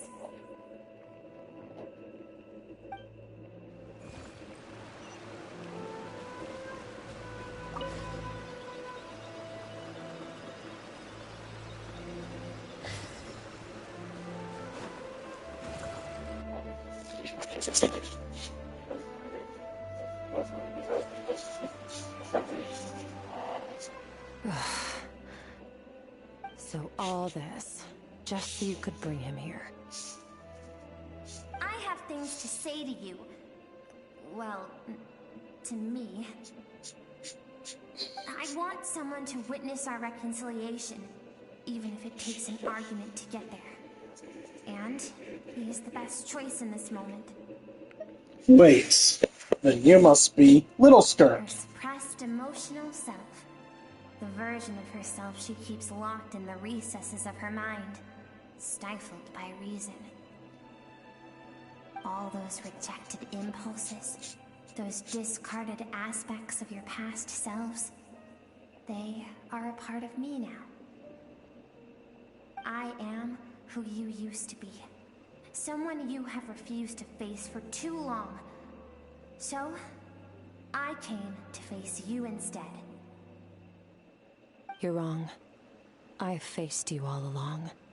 And that's exactly why I keep you locked here. Your existence makes me weak. Moments of joy and longing are when we are most vulnerable. Don't forget, it was a penchant for goodness over reason that doomed our homeland in the first place. The vastness of the universe renders everything insignificant. Our feelings most of all. Even so, learning from the mistakes of the past doesn't have to mean erasing everything. Strip yourself of your so-called weaknesses, emotions like kindness and empathy, and what makes you any different from the ruthless soldiers who slaughtered our people? The difference is that I'm doing what is right, what is necessary. I allow you to exist, but with limited freedom. That is the greatest kindness I can offer. I have shouldered everything you couldn't carry. I rose above the numbness and emptiness, and it was cold, unfeeling reason that brought me this far. It made me who I am. It made me strong. That is the problem. I want to shoulder those things together.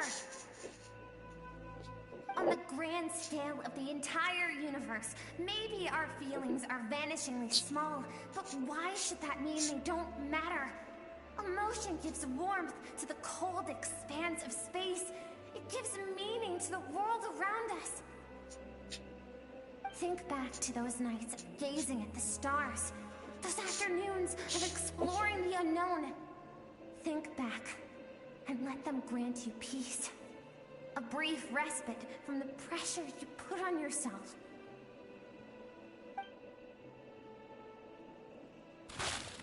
That isn't what we need.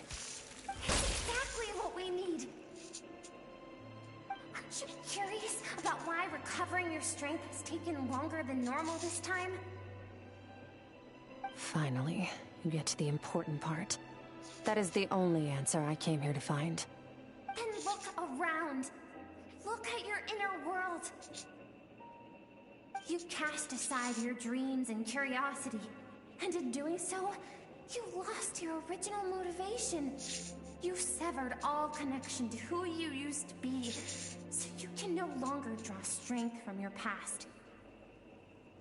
Now, the only things driving you forward are fear and survivor's guilt. But these cannot take you far enough.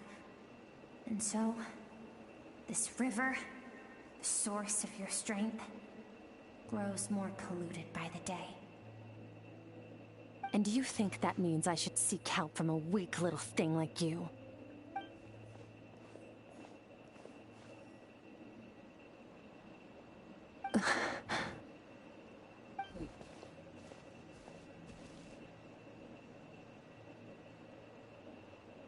Thank you for saying that. I knew bringing you here would be the right choice. To be honest, I'm not here to argue with you. This isn't about who's right or wrong. And in fact, I agree that in order to make it through the wake of that tragedy, we had to distance ourselves from the pain through reason over emotion. But what is right at one point in time isn't always right forever. I know you will never forget that fire. I know the fact that you were the sole survivor fills you with guilt. And I know that among the voices that haunt you, is there too. Because deep down, you know that you didn't turn out to be the person you wanted to be. All those unfulfilled hopes are like knives to the heart. And I don't want you to hurt anymore.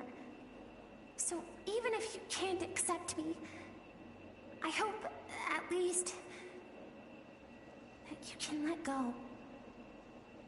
I keep thinking, maybe it would be better if I had died. I wouldn't be haunted by that fire all the time. I wouldn't have to go on like this.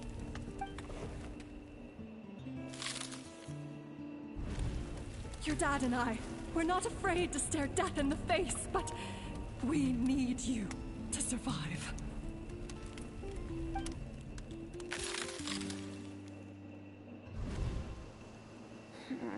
I'm sick of being a kid. There's so many amazing things out there, and I'm ready to see them all.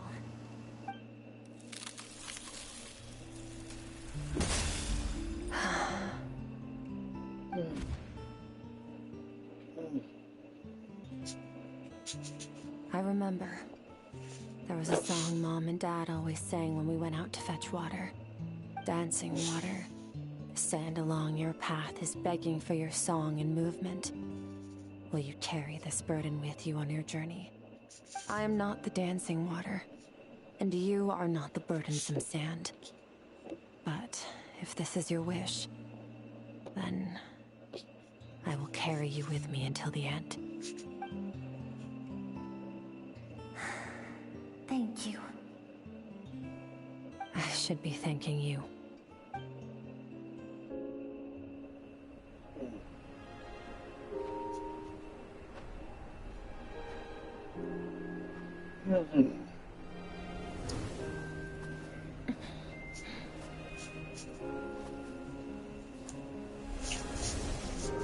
Run, Skirk, run!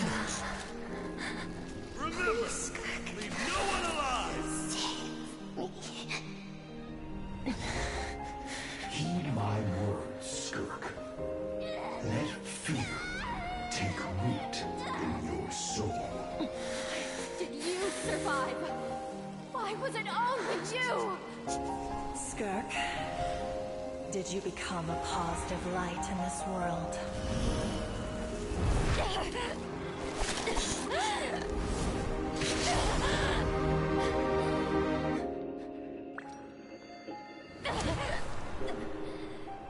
Hey, this doesn't have to be the end.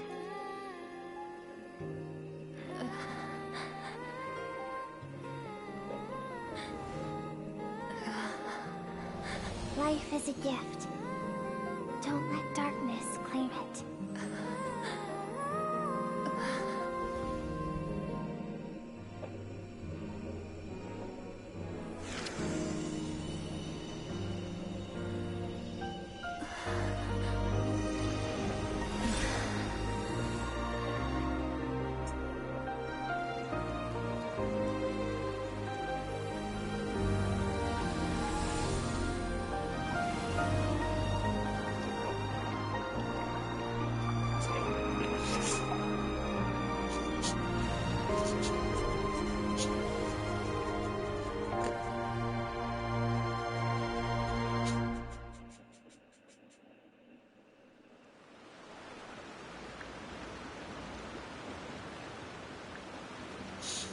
So, you saw my memories then.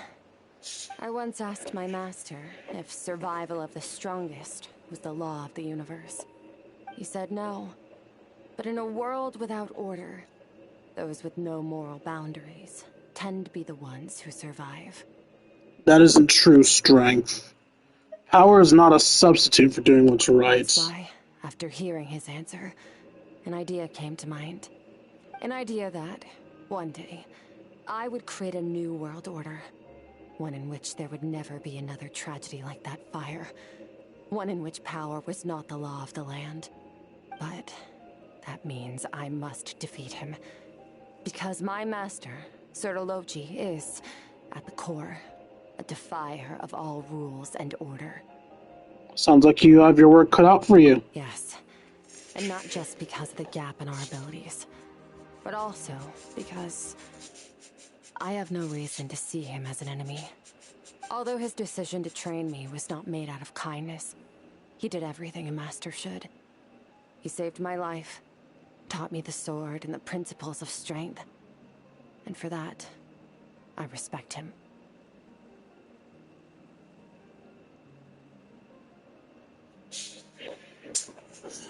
But he intends to face you in battle one day. I know. And it's not something I want. But Master never goes back on his word. I have to treat everything he says as a promise. He's no longer into that. But he sends me messages through the Abyss every now and then. Most of them are simple greetings, or an answer to one of my questions. Every time I hear from him, my heart skips a beat. And I wonder if this is the moment where he'll finally appear before me and tear down everything I've built to pieces. Maybe that means I do live in eternal fear, just like he said. Yes, I respect him, but I'm also afraid of him. And for that reason, the pursuit of strength consumes every moment of my life. I don't know what Master has planned, but I have to be ready. If he does attack you one day, I'll help you. Help me? Why? This isn't your fight. It is now. Because if we want to build the world we both want to see, everyone has to be willing to fight for it. If we all do our part, we can make the entire universe a kinder place.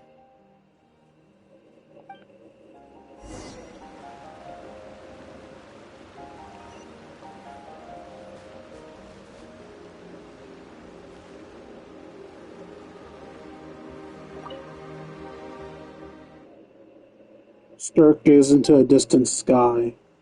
There's nothing else to do here. Should I leave?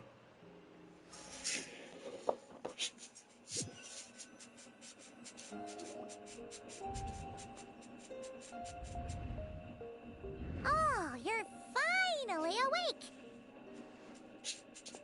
Finally, indeed. Honestly, Paimon was gone for like 2 seconds and then she comes back and finds you both unconscious? Oh, you scared Paimon half to death. You're both okay, right? What does it look like? Looks like your strength is back. Only water from the source can cleanse the rot and filth that flows from the past into the future. I taught you to incorporate the experiences from your journey into how you fight. I suppose what happened today will become an inseparable part of who I am. Okay, so Paimon feels like she's missing some important context. Ugh. But whatever. Paimon brought back tons of delicious snacks. Let's dig in.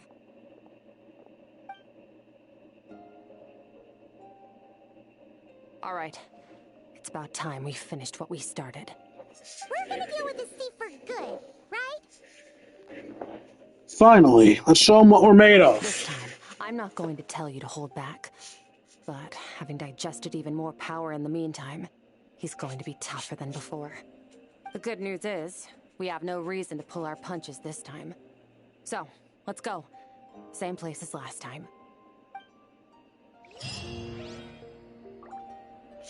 I'm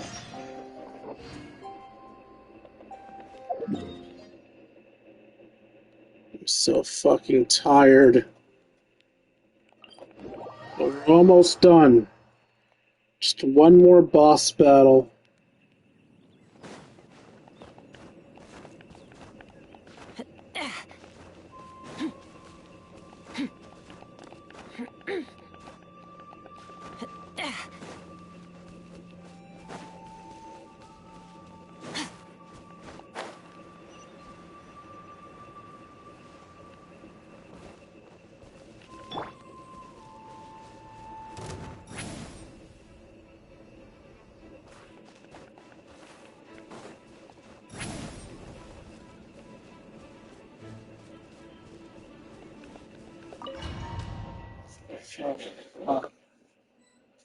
And I have to do this boss fight while falling asleep on myself. The fog is gone!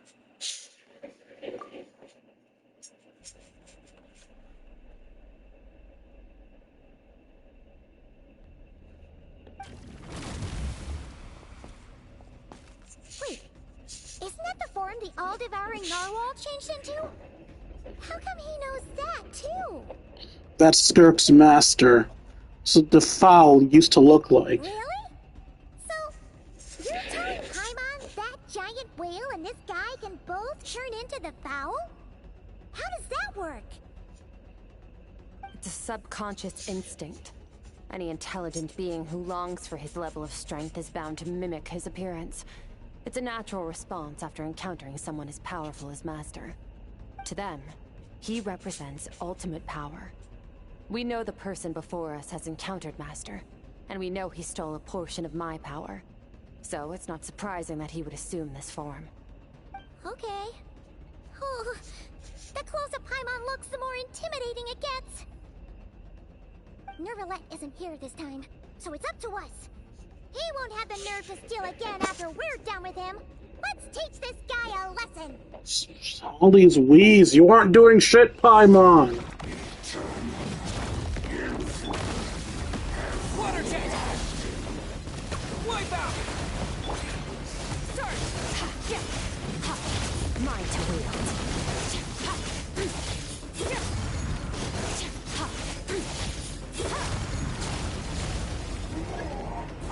Haven't forgotten your training, I hope.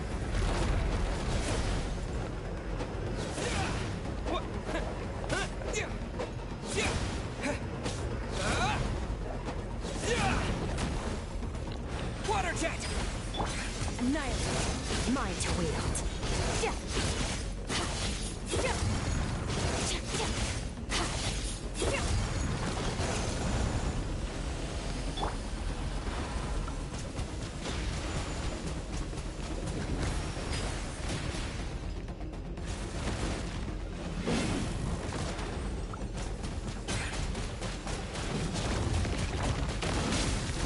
Go!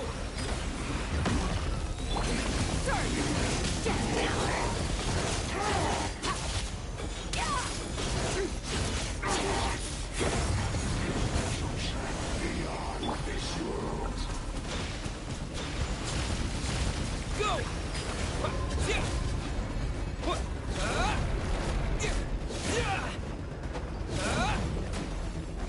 Go! Extinguished.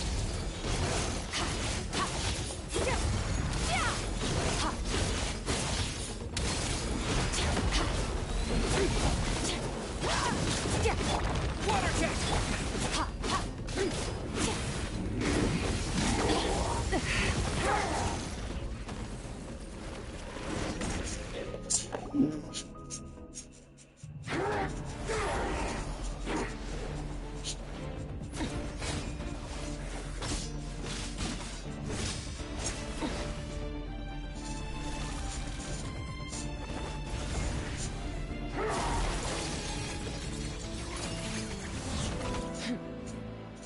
Haven't had enough of my power.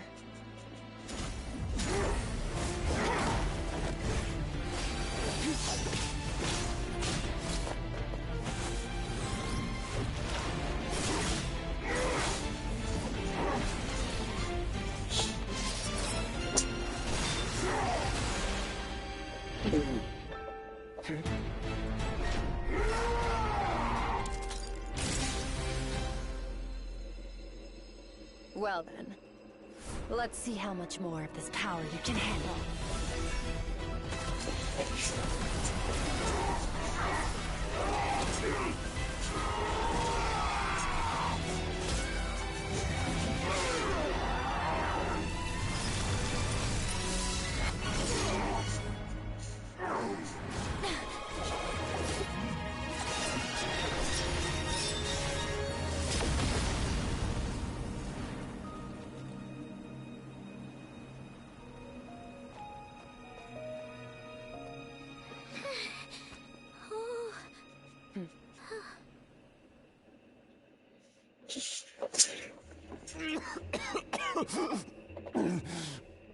Who the fuck? Well, have you come to your senses? You saw that my body was at its limit. So, you deliberately channeled your power into me, knowing that it would destroy my shell from within. Such power, such keen battle instincts. So you must be... Skirk, Sertologi's disciple. How long has it been? How long has he been away from Tevat? Hundreds of years. Hundreds? Sorry.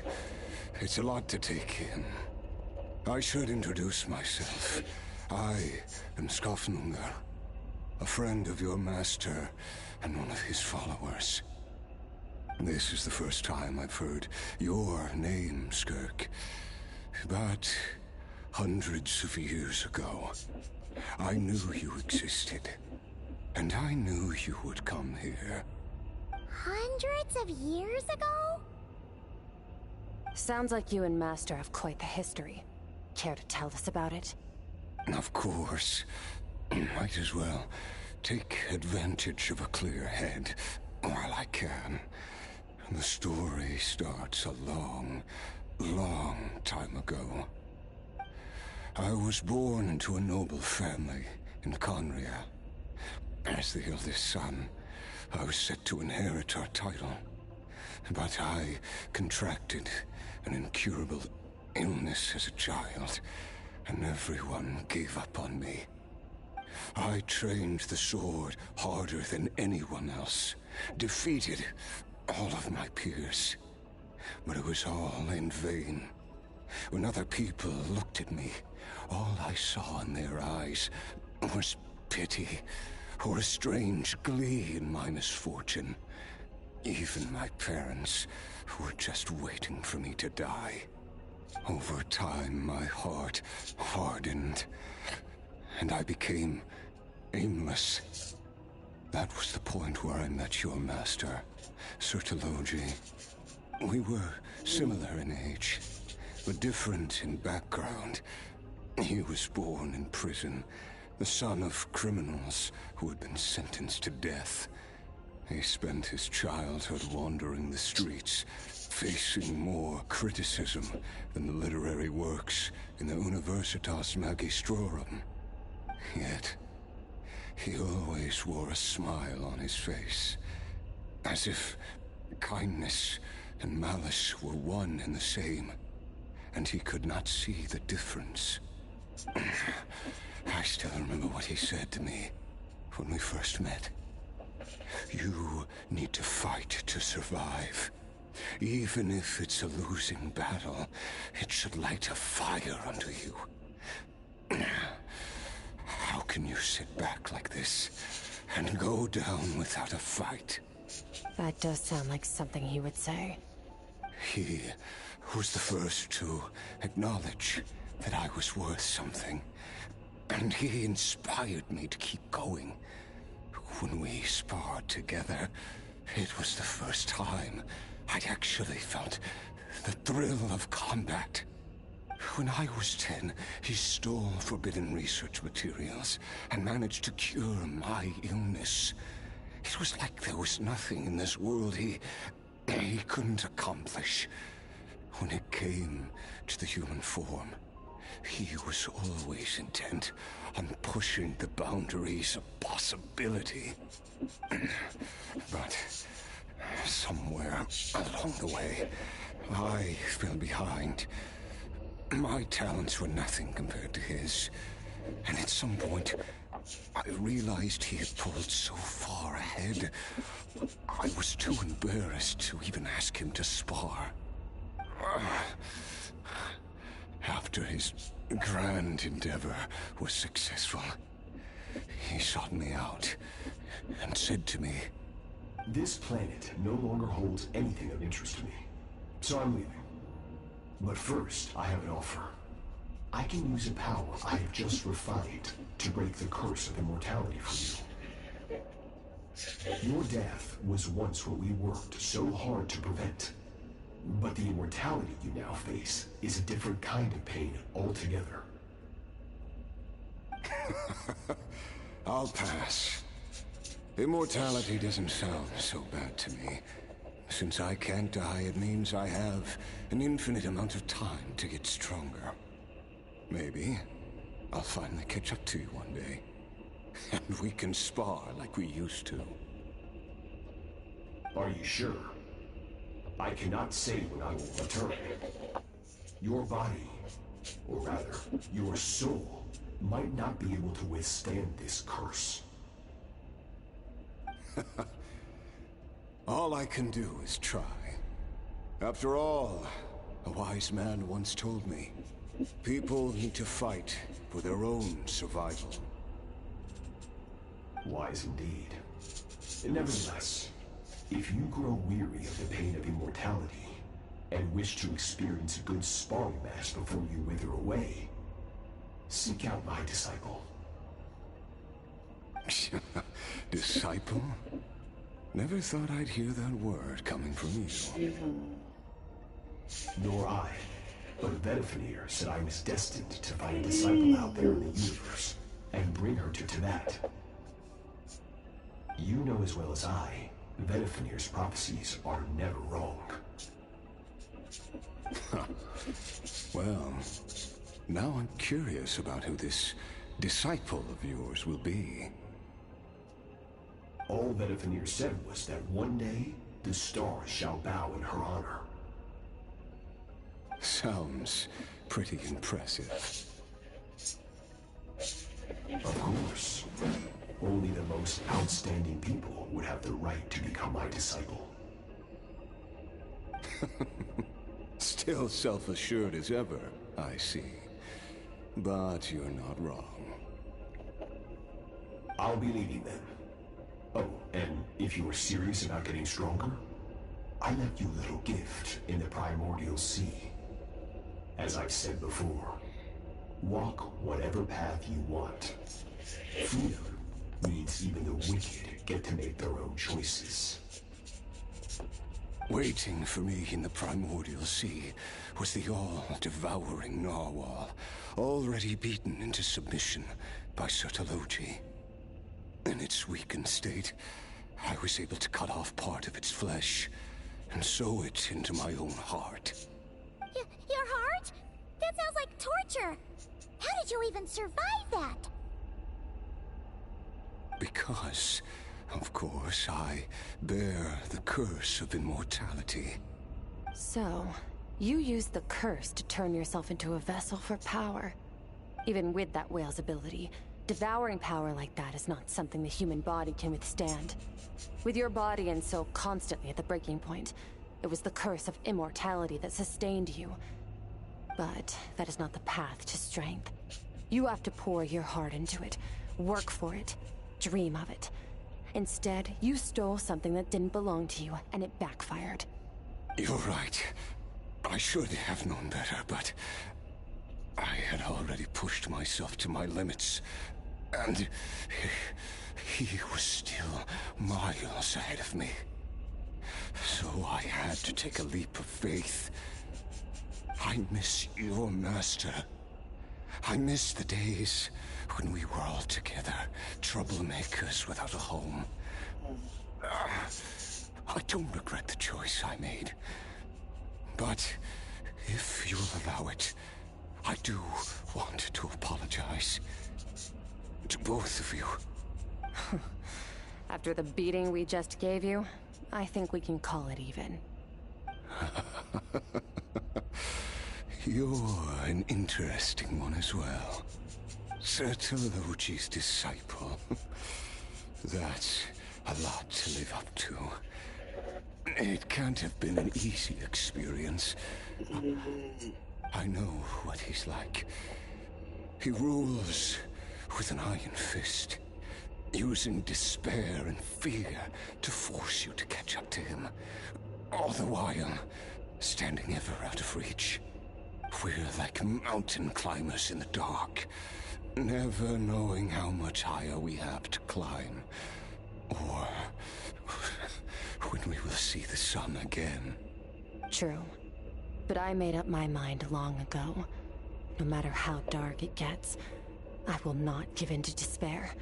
I will overcome it. Besides, after hearing your story, I suspect what Master really wants is not a battle that demands his full strength, but rather a defeat without regrets. Oh? Since you're his friend, you must have some things in common. The first time we came here, when you stabbed me through the fog and stole my power, I felt no emotion coming from that spike. But when you had to devote all your strength fighting me just now, I could feel joy and passion emanating from your blade. It was the joy of a researcher discovering the truth of the world. The joy of an artist uncovering a temple of wonders. Interesting. I'm certain I didn't express those emotions outright. Yet you were able to read them from my blade. Like a glimpse into my inner world. You're right. That battle brought me an unbridled sense of joy. And my defeat brings me no regret whatsoever. Exactly. I think Master also craves a battle like that. One where his opponent forces him to use all his strength, unlock the extent of his potential, and transcend his own limits. A battle to end all battles. After which, all can come to an end. Including, perhaps, his life. For that very reason, good and evil are meaningless to him. He has one purpose, one goal. To complete himself. It's one of the secrets to his strength. Perhaps you're right. Perhaps that is his call. What a battle that would be. Oh, to witness such a...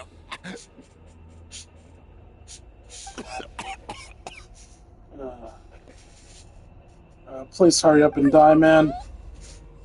Too many different kinds of power are surging through my body. The curse of immortality allows it all to coexist, but it does not remove the pain. I won't be able to hold on to my sanity for much longer. What a shame. I would have loved to witness that battle. Sertologi once offered to free me from this curse. Now, I must ask that of you, Skirk. Can you release me from the pain? I can, but not through death, if that's what you were hoping for. It's not a suitable punishment for your crime. As an alternative, I can take your consciousness, along with all the power you've consumed, and smash it to pieces. The impurities will dissipate, and under the curse of immortality, your mind and body will regenerate. When that process is complete, you will be back to who you were before, no longer tortured by powers you can't control. But it will be a time-consuming and painful process. The decision is yours to make. I accept. And who knows? Perhaps I'll wake up in time to witness your great battle with Sertologi. I have faith that you'll be able to stand against him one day. Though I know it'll be a long and arduous road. If we are climbers in the dark, it appears the dawn has finally broken for me. But your ascent continues. At least, it looks like you are not alone on your journey. I will reach the top of this mountain, no matter what it takes. And you, Skofnunger, will be my witness at the end of all things. It's finally over. Let's get out of here. Huh. At least we don't have to make a mad dash for the exit like last time.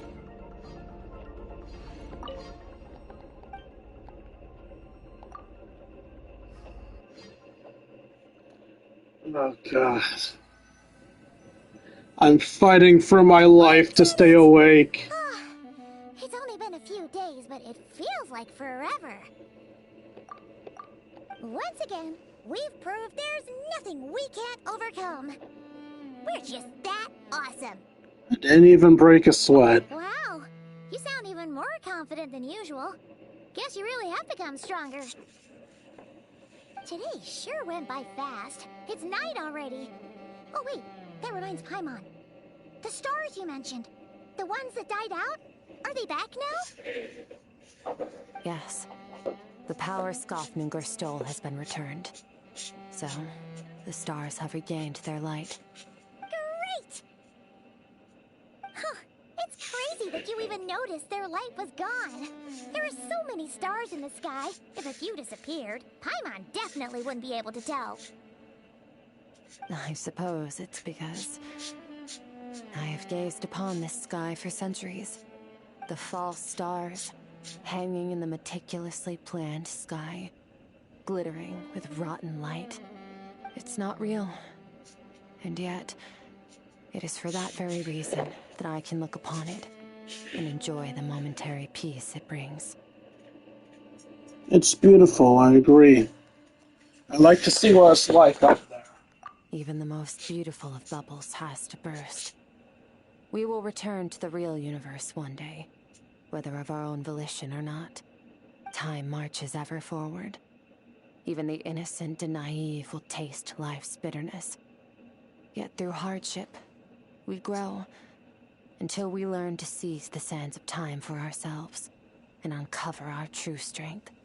Though we gaze upon a false sky, its vastness and majesty is palpable. One can only wonder, what is it going to take for kindness to reign supreme in the vast expanse of the universe? Oh, this is all going over Paimon's head. But if she knows one thing, it's that the Traveler always finds a way. Ever since we met, he has filled Paimon's days with happiness. No matter how tough things get, he always finds a way to make it better. If it's too big a job for one person, then we'll do it with two. And if two's still not enough, then three. We've met so many amazing friends, and accomplished so many amazing things. As long as we don't give up, we can make any wish come true. I suppose when it comes to you, anything is possible. Well, I should be going. Now that my power is no longer isolated from my emotions, I need more practice to get used to it. When will we meet again? I suppose fate will decide. Maybe we'll bump into each other on the street. Or maybe we'll reunite on a different planet entirely. Regardless, reunions and partings are but passing moments. More than anything, I hope that at the end of this journey, wherever it takes us, we stand in a world reborn. One without war, pain, or forced partings. One where new life can bloom, even where there was once nothing but scorched earth. For this, we must all work to become stronger. Of course. I'm not adding the master. Goodbye, traveler. Remember your training. Make sure to put it to use. Bye! Is it just Paimon, or is she being nicer than before? We definitely count as friends after all that, don't you think? I think I'm losing We're consciousness. here tonight.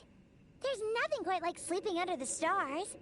Sure, sleeping sounds wonderful. Tomorrow, we can continue our journey. Oh, and since Paimon treated you to that super nice meal at Wanmin Restaurant, it's about time you returned the favor.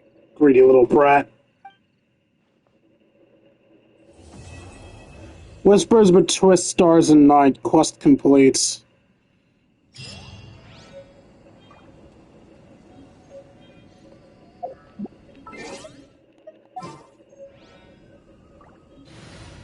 We got a lot of shit. Alright, let's put in Yokave, where's your gay ass?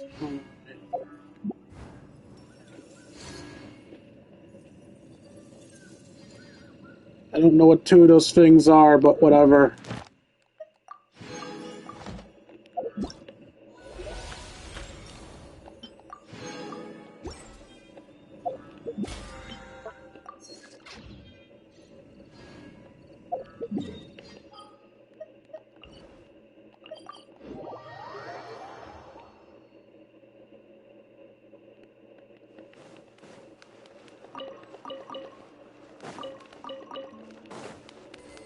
Add Astra. Strap sauce. Cool. Add Astra.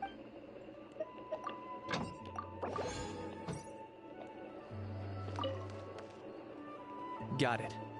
I won't let a house scare anyone. Scare people? Know that the almighty Dragon Lord's mere presence is an awe-inspiring thing! Awe-inspiringly pathetic? Nietzsche! What did you just say? Nietzsche? Oh, look who crawled out of their hidey hole. Here to scrape up some work? Too bad. All the lucrative gigs are already under the purview of the almighty Dragon Lord, and we... Ignore a how, traveler. If you'd like any commissions, I can recommend you some. I'm good, thanks. Right. And if you need any help, just ask. Help? Oh, how noble, how high-minded. How about you? Shut it, Ahau. Save your breath for the monsters we'll be fighting.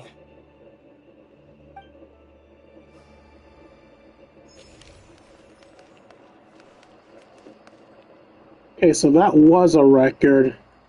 I should ignore those until I'm ready to start recording a bunch of them in a row. Alright, let's do some pulls and end off the stream. I shouldn't be pulling for a 4-star, but I want Dahlia, so let's see if we can get him. Give me the Deacon. That's not a Deacon. Give me the Deacon. Still not a Deacon. Deacon, please. Deacon, please. Holy hand job.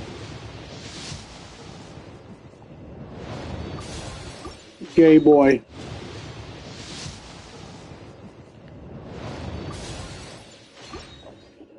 Venti's plaything.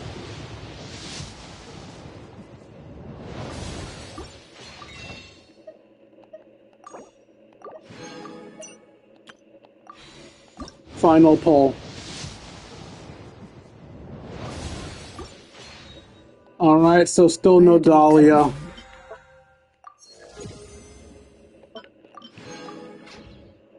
And where are we going? Alright, well, I hope you guys enjoyed the stream as much as I enjoyed making it for you all. If you enjoyed and feel I deserve it, you can donate. Hey, Miss Wagner, you came just in time to see me fall asleep.